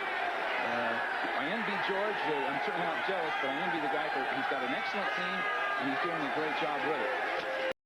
Looking for the first down and gets it out to the 40-yard line. When we talked to George Seifert, Bill, and you weren't in the room at the time because we thought he'd be a little more open with comments, and he had an interesting way of putting it all. He said, you know, that Bill Walsh built this grand estate, the San Francisco 49ers, and a championship teams. He said, I just hope that I can stay in the chateau, in essence, for 10 years and hand it over to the next man in as fine a condition received it. I'd like to continue the tradition. Well, he's had a lot to do with it. He and the rest of the staff, McPherson, Bill McPherson, and Denny Green was with us. Now the coach here. Grogan going for the bomb. He's got a man open, Fryer, and it's Irving Fryer. He's out of bounds inside the 10 at the 7-yard line. Darryl Pollard got him out of the field of play. Did you see Grogan? Michael Carter came right down the middle on Grogan and was diving at him to make the catch when Grogan threw that ball. What a veteran pro. Now, this is a nice job coming up the field. Pollard's a fast man. Fryer has got that blazing speed. Now watch this concentration right over the shoulder. A lot of people would lose track of that ball right there. Now back to Grogan. See, there's Carter right down the middle on him. He still was able to get that ball off. So it's first and goal for New England at the yard line. Stevens feeling his way to the 4.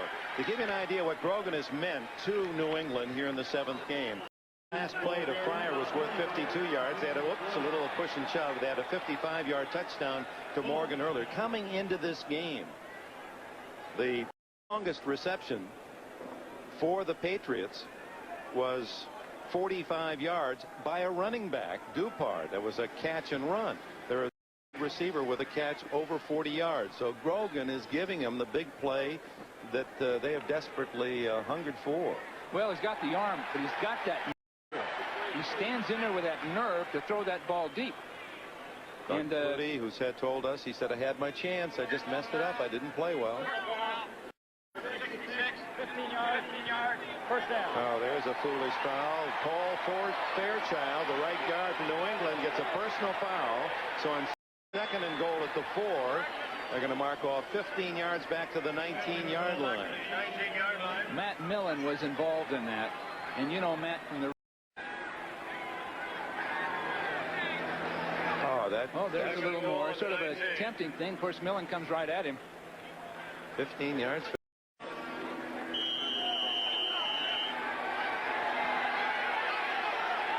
Raymond Barry won't enjoy that. So now second. It was after the play, so it's second down and goal from the 19. Grogan pressured hard, has a man open. Morgan, touchdown. Again, Charles Haley right down the throat of Grogan, right down the throat. And Grogan still threw that ball down the field.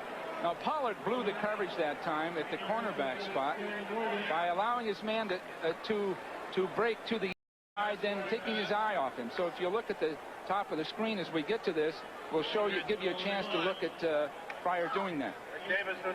There's Stan Morgan. He had caught one touchdown pass in 6 games with Eason and with Flutie, and his buddy Grogan comes back, and he's got a pair already today. This guy, and Davis hits it through. It's a new game at 17. What you'll see is they start down, then he starts in, then breaks again. Pollard will get fooled right here. But meanwhile, Grogan is going to take on tremendous heat as he throws that football. You see Haley coming right up inside, knocked down, totally fooling Pollard. And of course, Holmholm back there to try to cover up, and he's playing for the injured Jeff. Look at that. Well, he's a man, Grogan, who's had his share of injuries, including his own neck injury, and we'll talk about that when we come back. In January, Steve Grogan had neck surgery, and they removed, if you feel the back of your neck, the protrusion, 7th cervical vertebrae, just above that, the 6th, the disc at that point was removed, and they took a piece off the top of the hip, the iliac crest, and actually had a bone that is now the disc in his neck. And he says he's never felt better than a long time since he's felt this good. Well, the hip bone connected to the bone. Here comes Flagler, and he's out to the 28-yard line, which all proves you can put your hip in your neck, but it's tough to put your foot in your mouth or something like that. Here comes Montana out of the locker room, jogging under his own power, and the crowd loves that.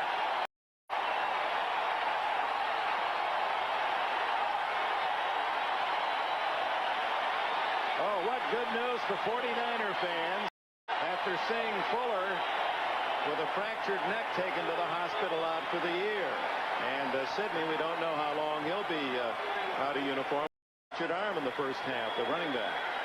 Young with a flag down gives to Craig, who's to the 29-yard line. Well, that was a quick flag. There must have been some movement or something. Joe Montana. Well, it had to have been hyperextension, not twist. That had to be it. Admitted that he still thinks basketball is a better game. He said, that's the game I really love, and I almost took a scholarship to play at North Carolina State, but my number one, I grew up dreaming about playing at Notre Dame, and when they offered it to me, I was gone for illegal football. motion. Number 69, decline. Bruce Cowley, the right guard. Very little gain, no gain anyway, so it'll be 2nd and 10 as they decline the penalty. Tie game as New England, almost 2 touchdowns, the underdog here at Stanford Stadium, midpoint 3rd quarter, dead even with a Super Bowl chance, being guided by Steve Young with my injured at the final minute of the first half, but apparently not seriously.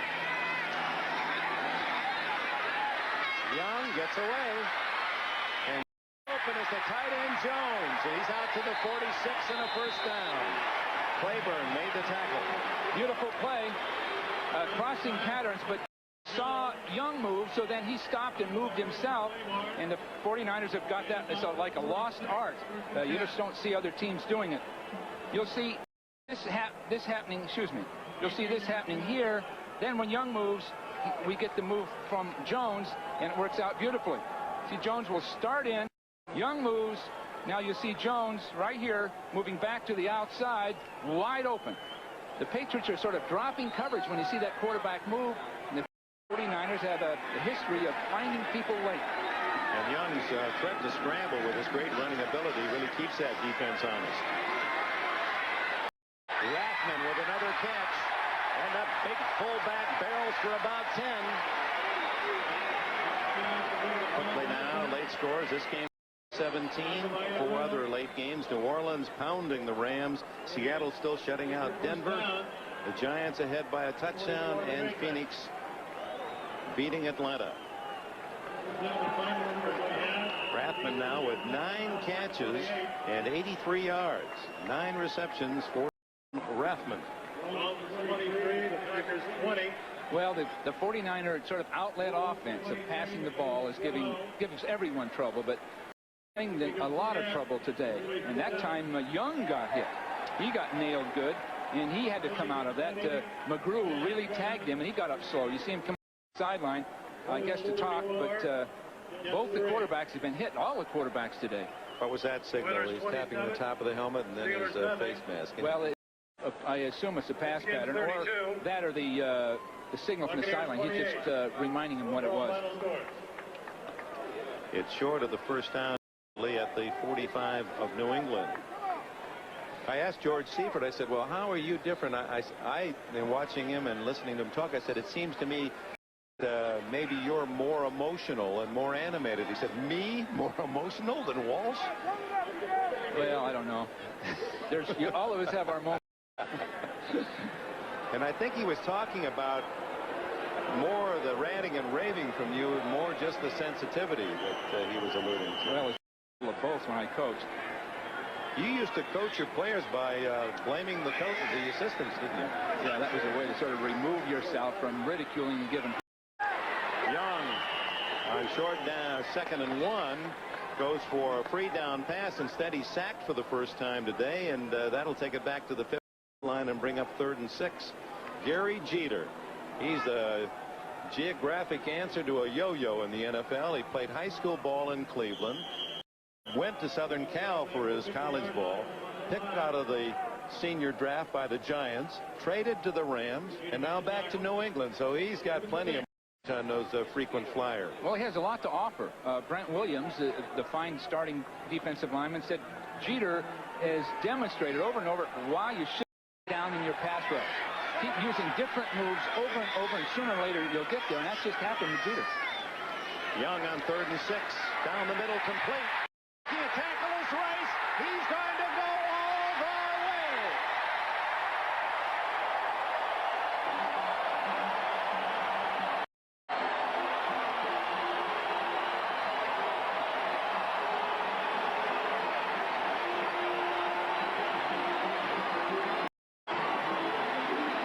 Looked like both safeties had a shot at him. Both James and Marion both had shots, but Jerry was moving laterally. Jerry Rice, he just broke those tackles. Hardly put a ripple in his uniform, and he's proud of that as well. He says it takes him 3 hours to get ready for a game. He wants everything good. Not that he preens in front of the mirror, but he wants everything to be in the right place. He wants to look right, feel right, and boy, does he. Second touchdown pass for Rice today is 8th of the year, and Kofer adds the extra point. 24-17.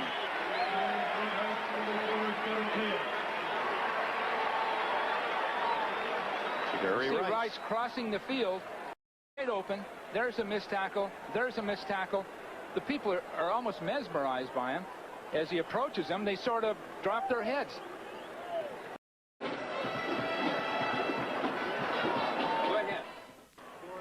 Long after the game is over, NBC Sports is still on the line. Dial 1-900-6-8000 for NBC Scores Plus. 24 hours a day, 7 days a week. Now to show you what an impact player Jerry Rice of the 49ers is. In 4.5 seasons in the NFL, he now with 4 rushing touchdowns has 61 touchdowns, and that ties him already for the all-time Francisco lead with Ken Willard and Roger Craig, a receiver with 61 scores and a game less than 4.5 seasons. It's 24-17. And now it's Sammy Martin from LSU. He has some running room. 30. He's got the speed, and Cofer just gets enough of him. And of course, a late throw, but he stopped the touchdown at the 45, and that'll be another 5 or 15. But Sammy Martin, who's done a great job returning both kickoffs, and he can return punts, gets good yardage there. 34 plus the face mask. You know, he really wasn't a starter in college, but he was such a great special play kind of guy that everybody in the league noticed it. He's got just great instincts to make people change direction. But at Raymond Berry, as we look at him, he said he's got ball-bearing hips and dangerous in the open field. He's a wizard. But look at his vision. You see, he knows just where he's going, just reading the block, working between people, and we finally get I should be, I don't know what it was, a 15-yard face mask, because it was part of the tackle. Face 5 yards. Personal foul. Late hit. Out of bounds. 15 yards. 15-yard penalty assessed. First down. So while Cofer was getting the face mask penalty here, along comes Spencer Tillman, 23. Oh, my goodness. He really was going in with some vengeance there. Well, this gives the Patriots a chance to come right back into this with that arm of Grogan's.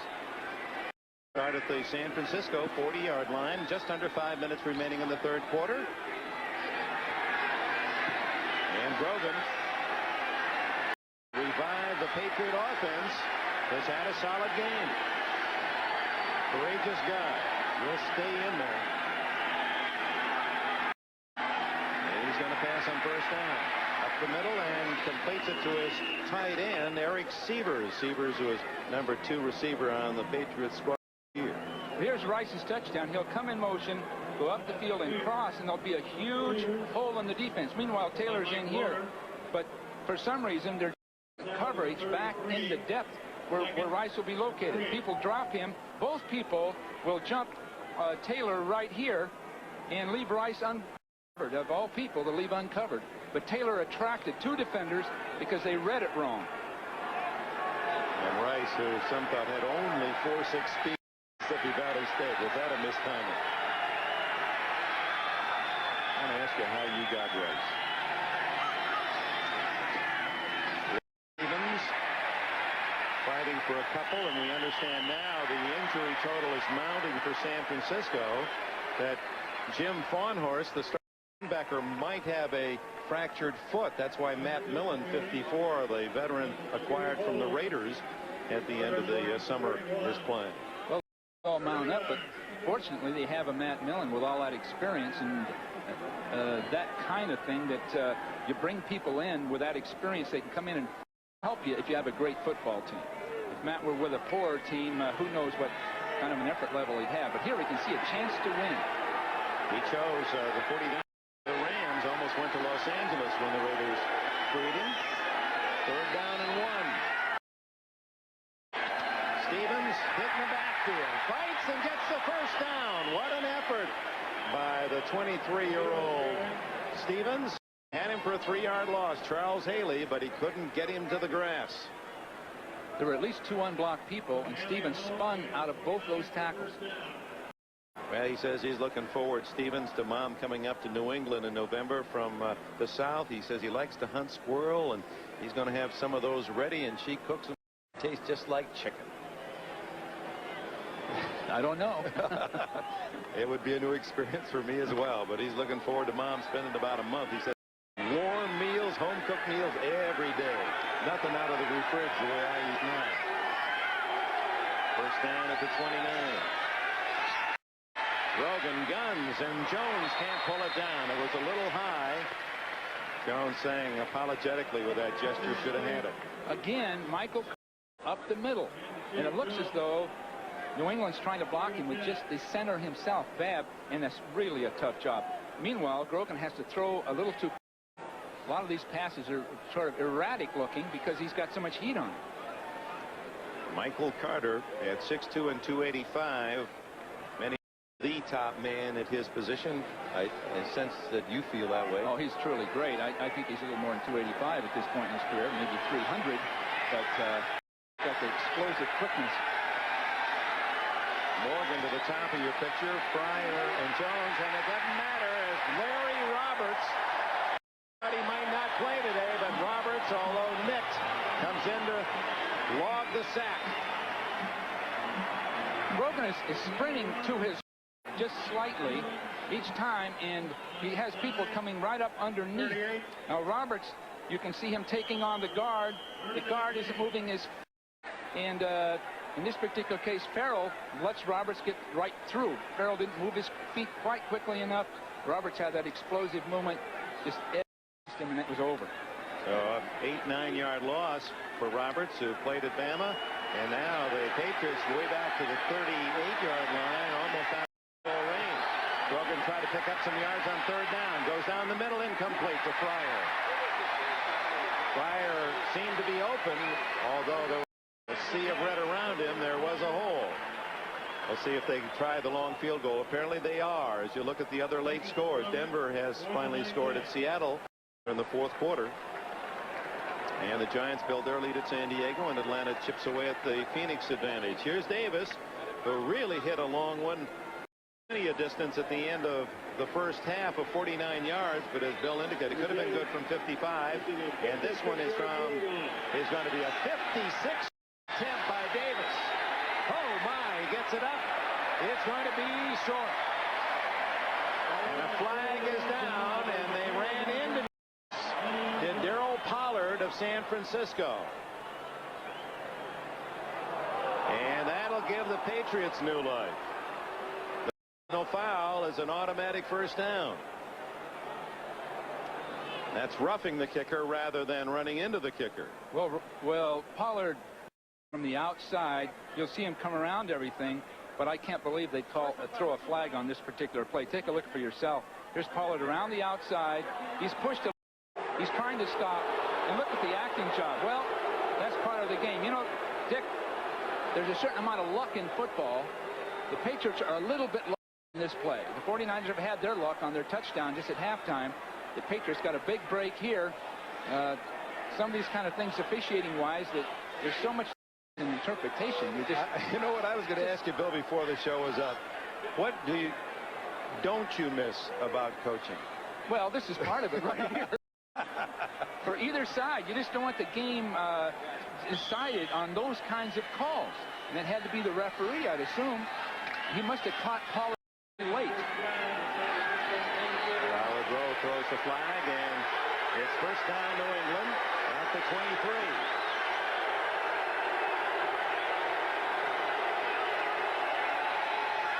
Reverse to Martin. He's got blockers. 20, and tripped up at the 16. A good play made on the near side by Don Griffin, who submarined the blockers and made a fine play. It looked as if Martin could go all the way. Martin has just a knack, a deceptive knack of running. He takes long strides, but they're sort of crooked. He just changes them so quickly that he makes people just naturally miss. That time, that was a well-executed play, but really the 49ers weren't fooled. It was just good running. Big win on What's My Line, 24-year-old Martin. Oops. So on 2nd and 3, here the Patriots charged. Looked like Fairchild was offside.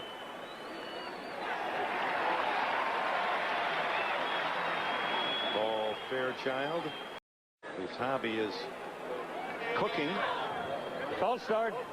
Offense. Number 66. Second down.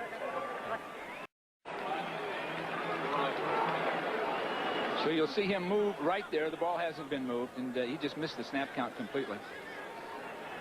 Well, let's keep one big pass by Grogan can even this thing up in one heck of a hurry. It's 24-17. San Francisco leads in the minute of the third quarter. Patriots consuming more than 4 minutes on this drive, and it's kept alive when they tried the long 56-yard field goal by a roughing the kicker personal foul that gave them a first down. Listen to this crowd. They're into it. Standing for the defense. for Stevens? No. Stevens has the ball, and he's in trouble. Michael gets him down, along with Bill Romanowski. But Pierce Holt was the one initially into the backfield that really spoiled the play. That'll bring up 3rd and long. Just a total miss by the right tackle. I believe that's Strom, who's really one of the best players in football. If he's in this game, I didn't get the number, but there's a total miss on Holt. Looked as if that might be a trick play. It may have been some way. I don't know, but there's some totally unblocked people. 10, 9, 8 seconds left in this quarter. From the shotgun, 3rd down and 13. Intercepted by Darryl Pollard. He's hit. 49ers have the ball at the 28.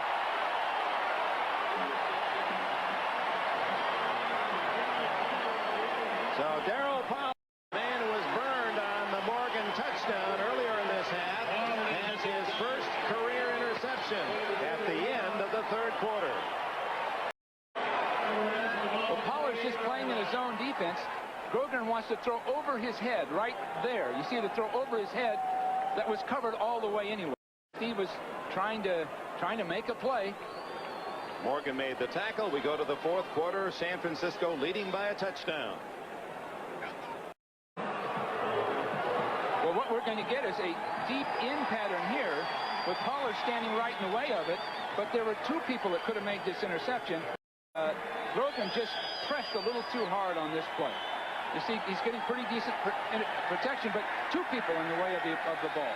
He had Morgan open for the short game, but elected to go for bigger yardage. So Roger Craig, as we open the 4th quarter, knifes out to the 32-yard line, a gain of 4. Well, Roger Craig, this is the kind of thing where he can take advantage of it with his relentless running. The 2 blocked field goals marring an otherwise highly successful day for the 49er offense, and off those 2 blocked field goals, the Patriots marched to their only 2 touchdowns of the game.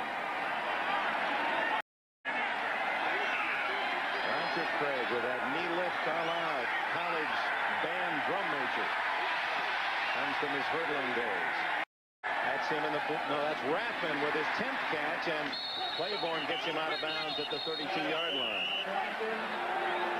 Well, the basic play taken away. Rathman was the outlet.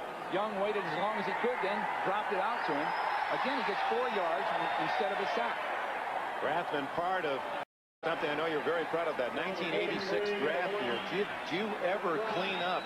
And you didn't have the best draft picks in the world. You had finished well the year before, but 86 banner year. Look at the player. Larry Roberts, Rathman, McIyer, Taylor, the wide receiver, Haley, the pass rusher, Wallace, the tackle, Fagan, a starter, Don Griffin, a starting quarterback. All out 6. I really think that was one of the best drafts ever. I really do, Dick.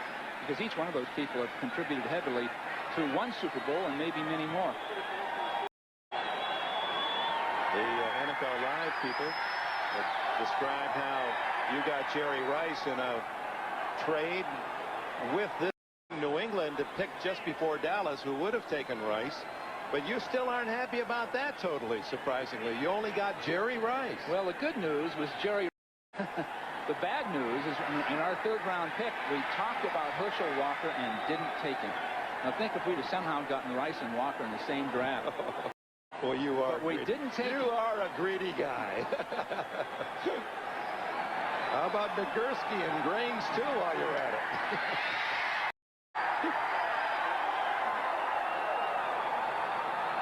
So they're resetting the 30-second clock.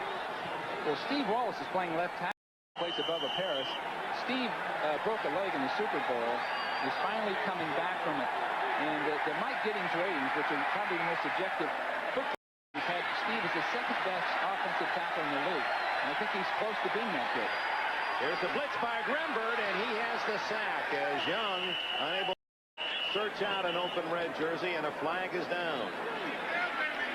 Well, Rembert came all the way around to the outside of the tackle position and was totally unblocked.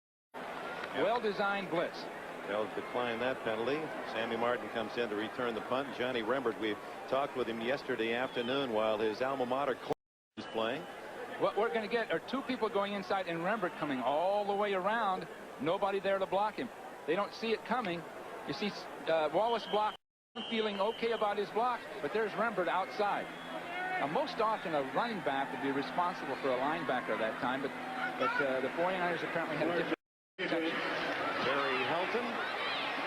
It's a short kick, and Martin takes it at the 34, 40, 47-yard line. So Patriots are in good field position near midfield. We'll be right back. Stanford Stadium in Palo Alto after these messages from your local station. Those of you just joining us from Stanford Stadium, the 49ers in New England, here are the scores of the earlier games played in the NFL today. Hope your team is a winner. 24-17, San Francisco leads New England. The Patriots, after a 14-yard punt return by Martin, start from their own 47. Robert Perriman, former Michigan star, close to the 45. Well, a conservative game plan. 8 yards for Perriman, 2nd and 2. Boy, New Orleans pounding on the Rams. Back within a touchdown of the Giants. Philadelphia with its win putting pressure on the Giants atop the NFC East. Tomorrow night it'll be the Bears and the Browns. That'll be a solid game in Cleveland. Perriman inside the 45, but there goes the yellow flag. Michael Carter made the tackle along with Pierce Holt. Most likely a holding penalty, and again,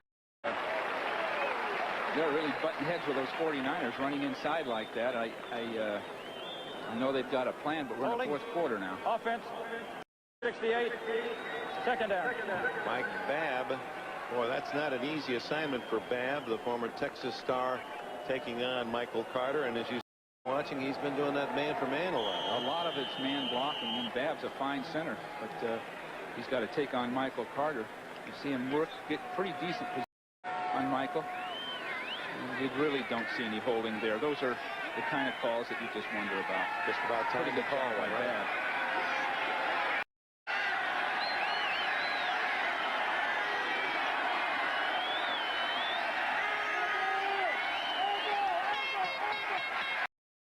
To the sidelines, and Fryer, is he inbounds?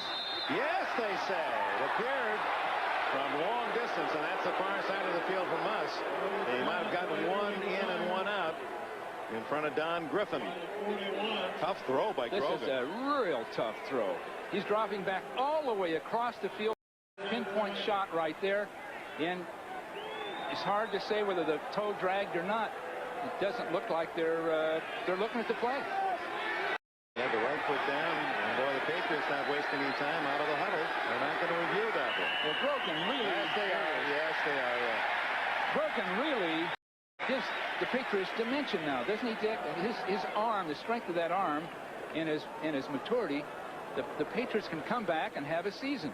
Is there a throw other than this one that'll get a coach's eye or a scout's eye? This really is the test of the quarterback. That's sort of the test, right? And he's throwing to his left, too. Deep got out. A certain amount of heat. Well, ball right on the money. Now, whether he drags that foot is hard. Well, it's hard to say. It looked like it was in the air. He dragged that left foot for it to be a catch.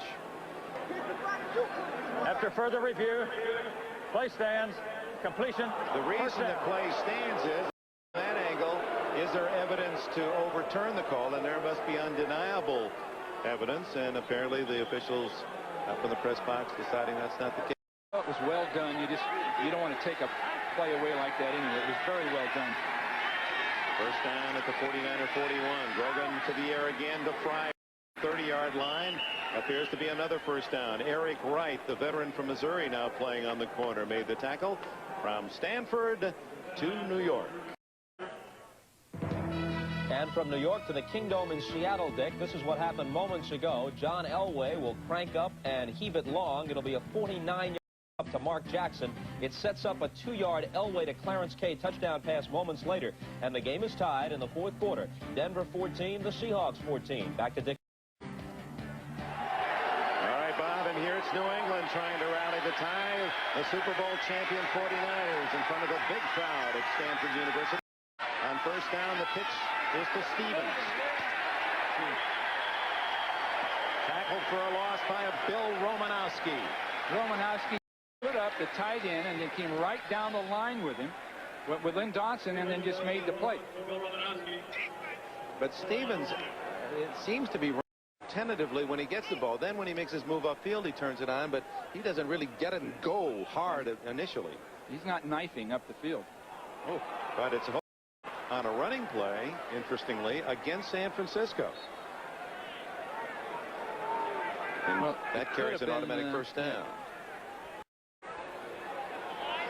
I don't understand it. We'll hear about it. Holding. Defense. 5-yard penalty. Get back to the line of scrimmage. First down. No indication against whom. George Seifert, once a head coach at Cornell a couple of years before he rejoined you as an assistant here when you were the man at Stanford. You liked coaching on the college level, didn't you? Thoroughly enjoyed it. I think if I had a lifetime dream, it would have been coaching at Stanford University. I could. The opportunity with Ed DeBarlo came up, and I couldn't turn that down with the 49ers, but I was extremely happy here. It's just a great school and for all the good things in collegiate sports. Grogan looking for 6.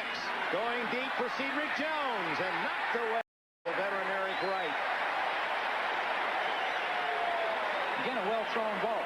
Eric Wright at one point, Dick, 1981, 82, 83 was the corner in football in the minds of many people. Then he had that groin pull that kept him out of football for a couple of years. Now there's an edge there, but that great height and reaching ability just barely breaks up the ball. But Eric had tremendous Super Bowls in 1981 and 84, and now is back. He's using all that moxie. Again, an excellent pass, well thrown. Raymond Berry said he needed something to get this offense going. Here's Stevens running a little harder on this trip, and he's down to the 21-yard line. A gain of 8, almost 9, before Chet Brooks can drop him. Just shy of a first down. Going back to Eric Wright, and he's such a lanky, lithe, svelte-looking cornerback. He reminded you said when you first saw him, a man who could play in another sport. Well, he would have been a great light heavyweight boxer. He would have been a world's champion. Sparring pretty good right there. Physical. It's a long 3rd and 1. It's closer to 2 yards, but technically 3rd and 1. Get to the 20-yard line for a first down. It's Stevens again. And he easily picks up the first down up the middle. Maybe he's running faster than it looks up here. His idol, Eric Dickerson, he said he has all of Dickerson's greatest runs on video.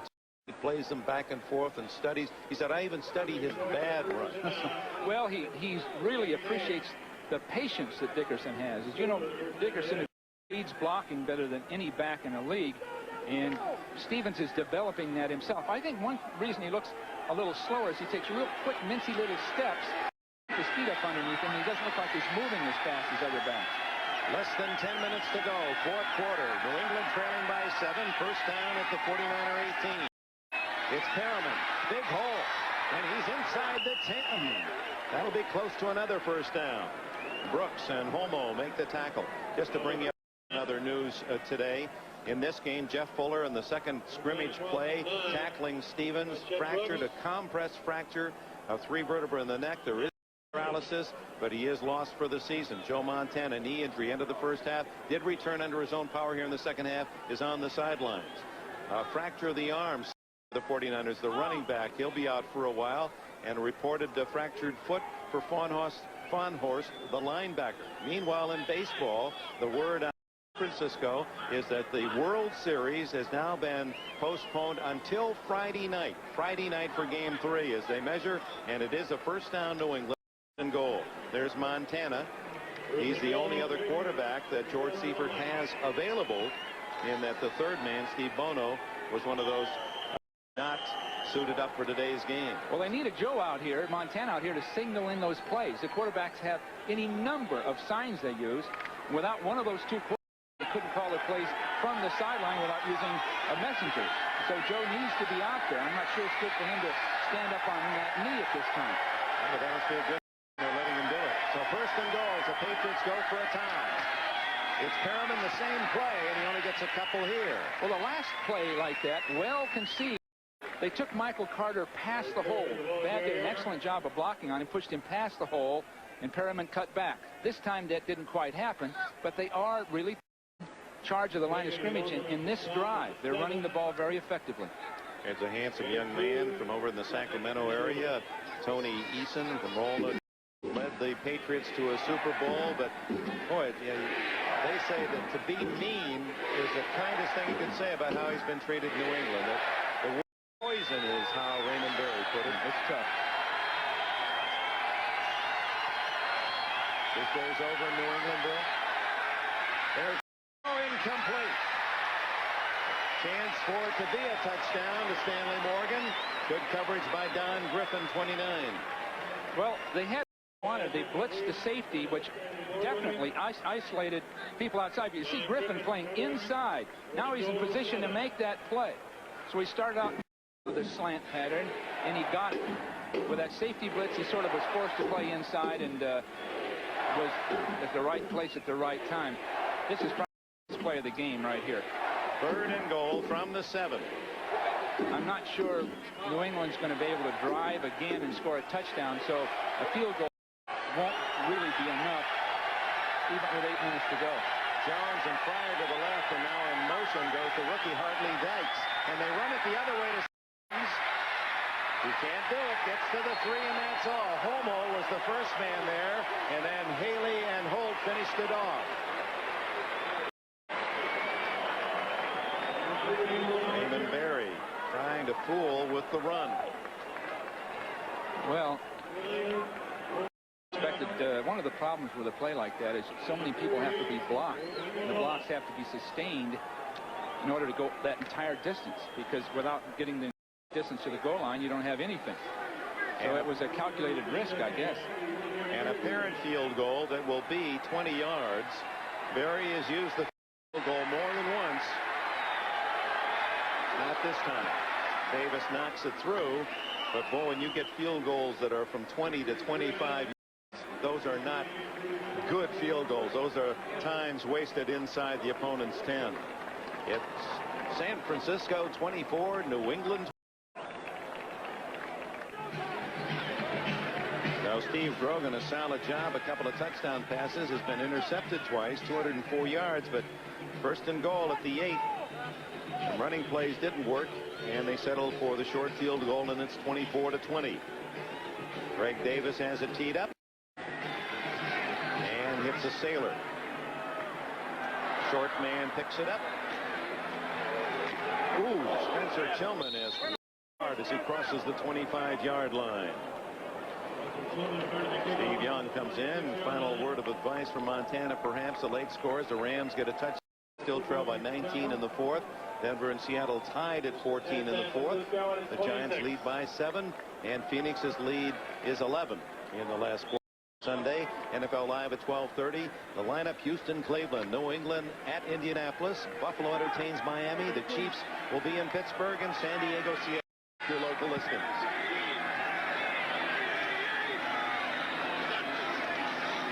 Fake to Rathman. Young. Ooh, hammered by Kenneth Sims, who had a beat on him all the way. Number 77, Sims, who was the Lombardi Trophy winner in Texas in 1982. Raised in a little town, 484 people in Texas. Sims really showed good athletic ability. He chased Young down and used a good angle of pursuit. So they corralled Young there. It looked like by the nature of the pass, he'd have somewhere to run. Hey. But Sims really used good judgment how he contained him. Second down and 6 for tough yards for Young.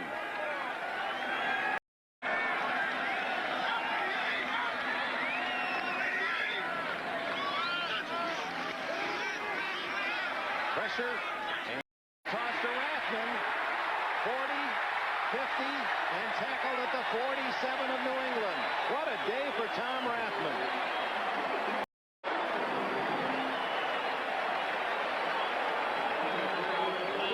Tom Rathman was primarily a blocker at Nebraska.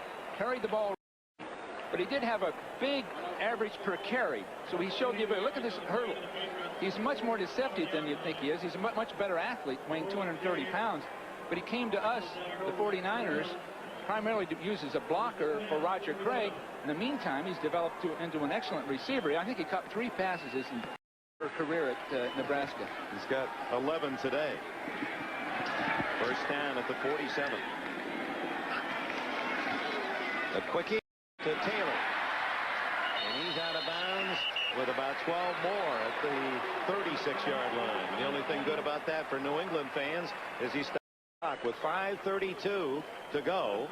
And for New England now, they can't afford a San Francisco touchdown. They must hold the Niners to a field goal to in hopes of getting back into it on their next possession. Right, they're going to run out of time here, I think, without getting a big defensive play.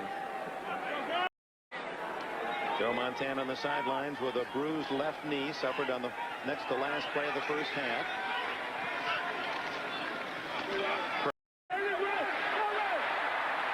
Flags are down as Roger Craig twists to the 27-yard line. I think we've got a holding penalty on number 62, McIntyre, late in the play. Brett Marion made the run called back. What most of all, what one quality about Seifert when you first met him impressed you? Well, he's a technician. He's a fine teacher. He's dedicated. All those things that you look for in a coach. But he also is strong enough as a personality to deal with issues that work on a head coach. And I think he's strong enough to stand up to the head coach and yet still understand if you chewed him out that he could accept it. Certainly. That's what it takes. I don't know if I ever chewed him out. But, well, scold? Huh? Scold, shout? Scolded him. Hardly. Ball back to the 47-yard line on the hold. So first and 20, and it's Craig right into McGrew, who rodeos him down for a loss back at the San Francisco 49. Well, what they're going to have to do now is throw ball, and that gives New England a chance to make their big play. They're going to have to come up with an interception. They don't want a punt here because they'll have too far to travel to win the ball game. They can just come up with a big play right now. The 49ers most likely will run. Will throw the ball to try to get at least part of this yardage. This is a critical time right now. They need a pass rush. And they need to be able to get a jump on the ball when it's done. And they need to keep an eye on Jerry Rice, who's the man to the top of your picture. Young going to scramble, breaks the tackle, breaks the turn. Good yardage. They had him right at the line of scrimmage, and Young picks up about 10 yards before Tim Goad can get him. It's the Niners by a touchdown here in NFL New York. And it's Seattle by a touchdown there following a Denver snap that was fumbled from scrimmage. The Seahawks take over. It's David firing this one to Paul Scansey. It covers 24 yards. At one point, Seattle led 14-0. Denver came back to tie it. Now it's the Seahawks, 21-14, 5 minutes left. All right, Bob, wasn't Steve Largent supposed to come back off the inactive this week? I'm wondering if he is, and if he is playing. We'll get that word to you. Those of you able to see the Seattle game, 3rd down and 17, and a big play for the Patriot defense. Young guns. Taylor gets through 3 minutes as a first down and a touchdown.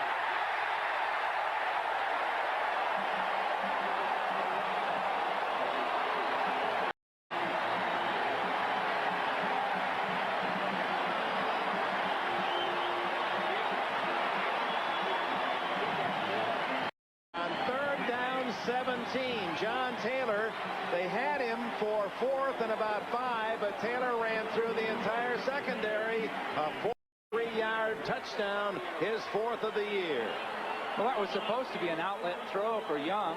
He was looking down the field for the bigger play. He threw out against the zone, and Taylor goes right ahead and breaks 3 tackles to go all the way.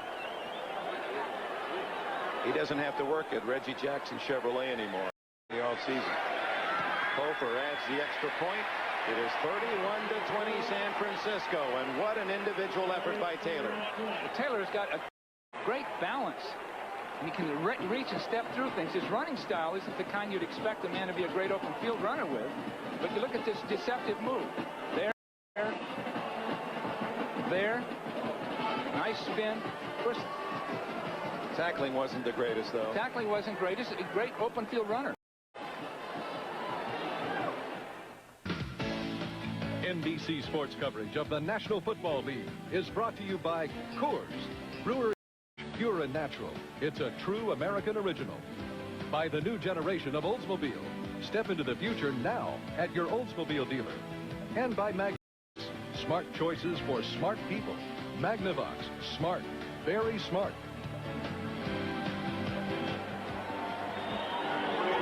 Now with this large crowd at Stanford Stadium heading home for that last touchdown, 31-20 the score. And the kick into the end zone where Rodney Rice will take the touchback with 3:08 left in the game. This touchdown's interesting because you'll see the primary receiver totally uncovered. Taylor comes in and comes out, and you two people to him, and then ends up making a touchdown off that move. See Taylor inside. He brings people to him. Look at the open receiver at the left of the screen. Taylor goes ahead and breaks all the tackles for a touchdown. That would drive a coach crazy. You had 4 missed tackles there.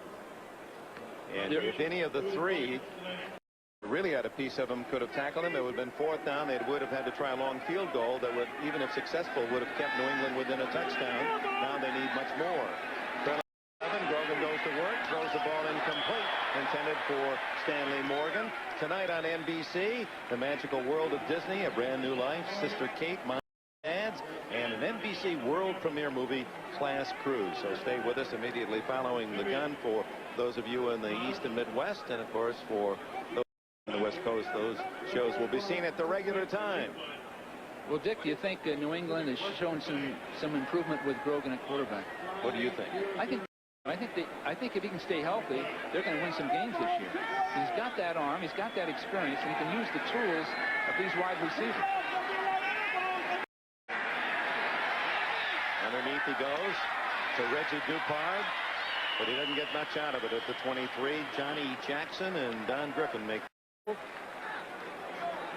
Jackson's been impressive. I don't know him. He's new to the club, but he's really a hitter. He's sort of picked up on that Ronnie Lott psychology. He's fit in beautifully. He's the man who picked up that blocked field goal last week at Dallas and went for a touchdown. Down the middle, Grogan, and it is almost intercepted. He Irving Pryor over the middle, and Keena Turner, the veteran the linebacker, outside linebacker from Purdue, made the play. Keena Turner. We talked about you, Bill Walsh, with Keena, and the one thing he pointed out, he says, you know, Coach never yelled at us, but he would yell at the coach who coached us. How did you do that? How did that quite work?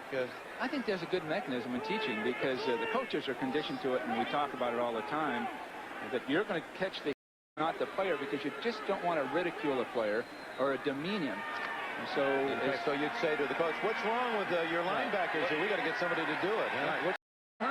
Where's he been or whatever? And it seemed to have worked. 4th down, desperation to Martin, but he didn't get the 1st down. He had to be by the 30, and Cedric Jones and Darrell Pollard pushed him halfway to the bay. And they stopped him at the 29. He needed to the 30 for a 1st down. Actually, they only marked it at the 28-yard line. It's San Francisco's ball, and this game is over. 31-20 with 2:20 to go, and we have a timeout. Steve Young, who started last week, he's playing the second half for the injured Joe Montana, admitted he's a lousy. I hate the word he says. It drives me crazy. After 2 years, I'm not used to it, and I never will be. I want to play. And he's got the numbers to support his talent. Hands it over to Roger Craig. That intensity of Craig's really pays off at the end of these kind of games because he's breaking tackles, and the other team lets a little bit, which the Patriots appear to be doing. Well, he's going to start breaking tackles, and he controls the ball. He gives the 49ers a chance to run that clock out, get those 1st downs. Well, the news is good from the South for 49er fans. The Rams have been beaten by New Orleans, and that means the San Francisco win puts them alone in 1st place in the West. Score the Saints 40, the Rams 21. Denver and Seattle, as the Broncos come back to tie up at the Kingdome in the 4th. The Giants a final beating San Diego, so the Giants stay a game in front of Philadelphia in the NFC East, and Phoenix gets a lot of points early and beats Atlanta 34-20. Well, it's a long season. These injuries could hurt the 49ers. Here's how the NFC West will look with a 49er win, a game in front of the Rams. New Orleans with a win, and Atlanta drops into the cellar 2-5. And for New England, 2-5 will be their story. It's tough rally looking playoffs. They'd hoped to win over the champs of the Super Bowl here today would really revive them, and Grogan did a lot of things right. There's some things to feel good about. Craig hit in the backfield by Vincent Brown. Well, the Patriots are capable of winning games this year, and who knows, there's over a half a season left and anything can happen. 2-minute timeout. Raymond Berry and Patriots in 11-point hole. With a New England loss, this is how folks will standings tomorrow morning. Buffalo a game in front of Indianapolis and Miami, with New England dropping to 2-5 and the Jets at 1-6. Grogan and Eason. A lot of people think Eason is a selfish guy. He's a team guy. You don't hear the players knock him. It's only the fans and the press that seem to take to him. Yeah, a number of their players said he's the man, but he just can't play in Boston anymore, in New England. Will he be there next year, do you think? Oh, I think he'll be gone. I think he'll be a backup somewhere and play for a few more years. He's got an arm. He just needs to get his confidence back, and I'm not sure he's a starter at this point in his career. He's got the ability to be in the NFL somewhere else. Got a $1.1 million contract, though. That kind of makes him less attractive. You'd have to renegotiate. 2 minutes to go. 31-20. San Francisco. Young throws. Complete to Taylor. Hit immediately at the 15 by Raymond Clay. I'm surprised at that call. Are you? Well, it was well done. They had single coverage out there, and Claiborne has been sitting off his receiver all day, giving him all kind of room. Just not up on people, and with that in mind, they had that room they knew they'd get.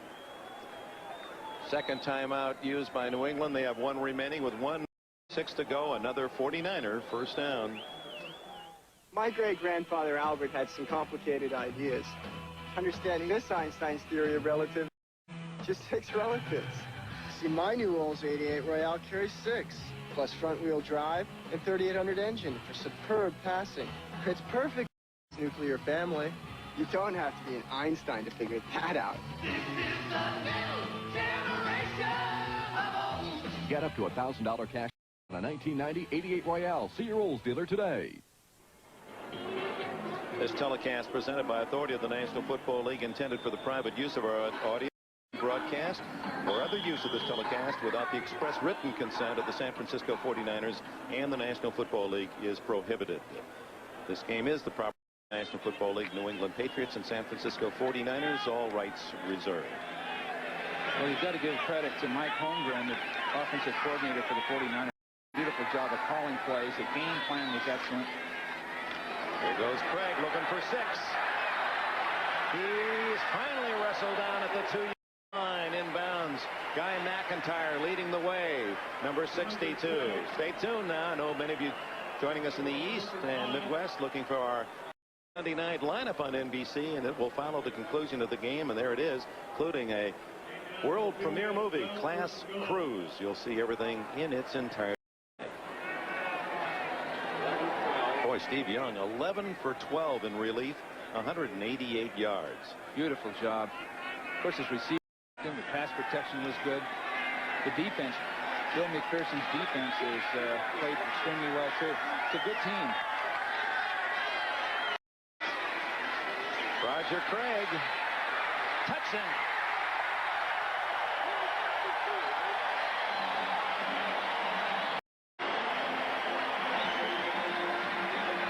And so now Craig is the all-time San Francisco touchdown maker, passing that back out of North Carolina. Ken Willard, who starred with the 49ers so many years. But don't look back. Someone may be gaining on you. and he wears number 80. Yeah, you're so right. What great skill players. Well, you didn't exactly leave the empty, did you? Well, I'm proud of this group of players, but I think the coaching staff throughout all my tenure there as much to do with as I did, and the management, John McVay, and those people. Ed DeBarla, of course. Whoa, he hits the upright. No good. So Kofer hooks it into the post, and it's 37-20. And New England will get a final shot with 54 seconds to go. A lot of extra work, as you can imagine, in the game to Stanford and all our people. We want to salute them from the top. Our executive producer, Terry O'Neill, coordinating producer of NBC Football, Ted Nathanson. Today's telecast producer, John Faratzis, directed by John Gonzalez. NFL Live, produced by David Neal, directed by Bucky Guntz. NFL Live News producer Ricky Diamond, technical directors Lenny and Richard Sansevier. Here in the booth, our team of support, headed by Joe Costanza, Steve Bazika, Dave Ron, Al Barba, Jim Walker, Slingshot himself, Rush Schneiderman, and there are all the other names, the men and women that bring you all the fine pictures and sounds on NBC Sports. And we would be remiss if we didn't, before we leave the air today, I personally, and I know I speak for all of us at NBC Sports, salute the heart and the courage and the strength of the people of the San Francisco Bay Area. Our sympathies to those who have lost loved ones, and we stand and applaud the greatness of this society in battling a traumatic and disastrous week. You know, Dick, you don't see people with their heads in their hands. Wayne Walker in the next booth lost a good part of his health in the marina, and philosophical about it. You don't see people crying. You see people coming right back from something like this. Sammy Martin showing another one of those dazzling returns. He's out to the 43-yard line before Mike Wilson can make the tackle. Now it's time for the Most Valuable Player Award, sponsored by Budweiser. Today's MVP is that big blocker and today pass receiver Tom Rathman. Catches one shy of the San Francisco record. Budweiser will make a contribution to the United Way on behalf of all the MVP selected in today's games. Tom Rathman, 11 to give him 36 catches in just 7 games this year. Eh? Hey, you thought Craig was the hurdler on this team. I think his catching. Boy, he just looks the part. He's the part. A true gladiator. Now Grogan trying to get a cosmetic touchdown, trailing 37. To the sidelines. Ooh, the catch by Morgan, and he is drilled by Griffin. No catch. And Stanley took that one right in the midsection. Well, this is a time where those deep can lay off and come up and really smack you. Yeah, he was a total disadvantage. He's trying to make a catch.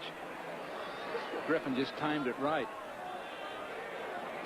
I think the offensive line of New England is good. Gee. You know, that offensive line is okay. They've got some players. You just wish that they could get it all together before it's too late. Well, their defense has played well until now. It's been their offense. Offense today, but they run against the 49ers, and with all their scoring power, they can score 37 on most anyone. And speaking of the scores, before we leave the look at all the winners today: Philadelphia, Indianapolis, Miami, Buffalo, Houston, Minnesota, Kansas City 4-3, Washington a 4-point winner. Late games: New Orleans a winner, still tied in Seattle with the Broncos. Seahawks a must for Seattle. Denver trying to distance themselves in the West. Giants stay in first. This Morgan's okay. Griffin with a New England bench on the sidelines. Maybe Morgan himself kidding him and said, hey, give me a break. I'm only 34 and I'd like to play a couple more years. 39 seconds to go. Fumble, and the 49 cover. Pierce Holt. No, they say forward pass. The ruling now by the referee, Rowe, is that his arm was going forward. Haley and Fagan verging on the quarterback, Grogan. Holt's an interesting character, isn't he? Coming to the team so late. He sat out of college for 4 years. and played. A lot of people thought in the draft he was really too old to be a legitimate NFL player, but he's playing great right now. Pierce Holt, number 78 of the 49ers. He was a 26-year-old rookie for you last year. Right. But he's got quick feet, he's a powerful man, and that he gives you a combination of pass rush and run. Where is the weakness on the San Francisco team? It's a good team. Well said. Well said. Complete to Hart Lee Dykes, his 7th catch of the year, the #1 receiver picked out of last year's draft from Oklahoma State. Yeah, it'll make him feel better. He says it's tough waiting in the second half to get my chances. Well, he's got a great future. He's got everything it takes. He's got size, goes for the ball, good speed. 10 seconds to go. Rogan's throw is for Martin. Ooh, is he hit? That'll be a flag. He was out of bounds. Chet Brooks.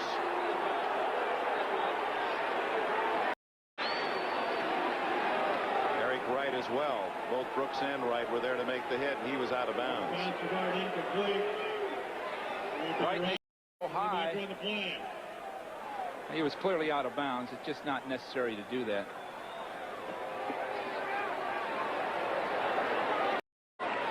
Stops the clock with 7 seconds to go.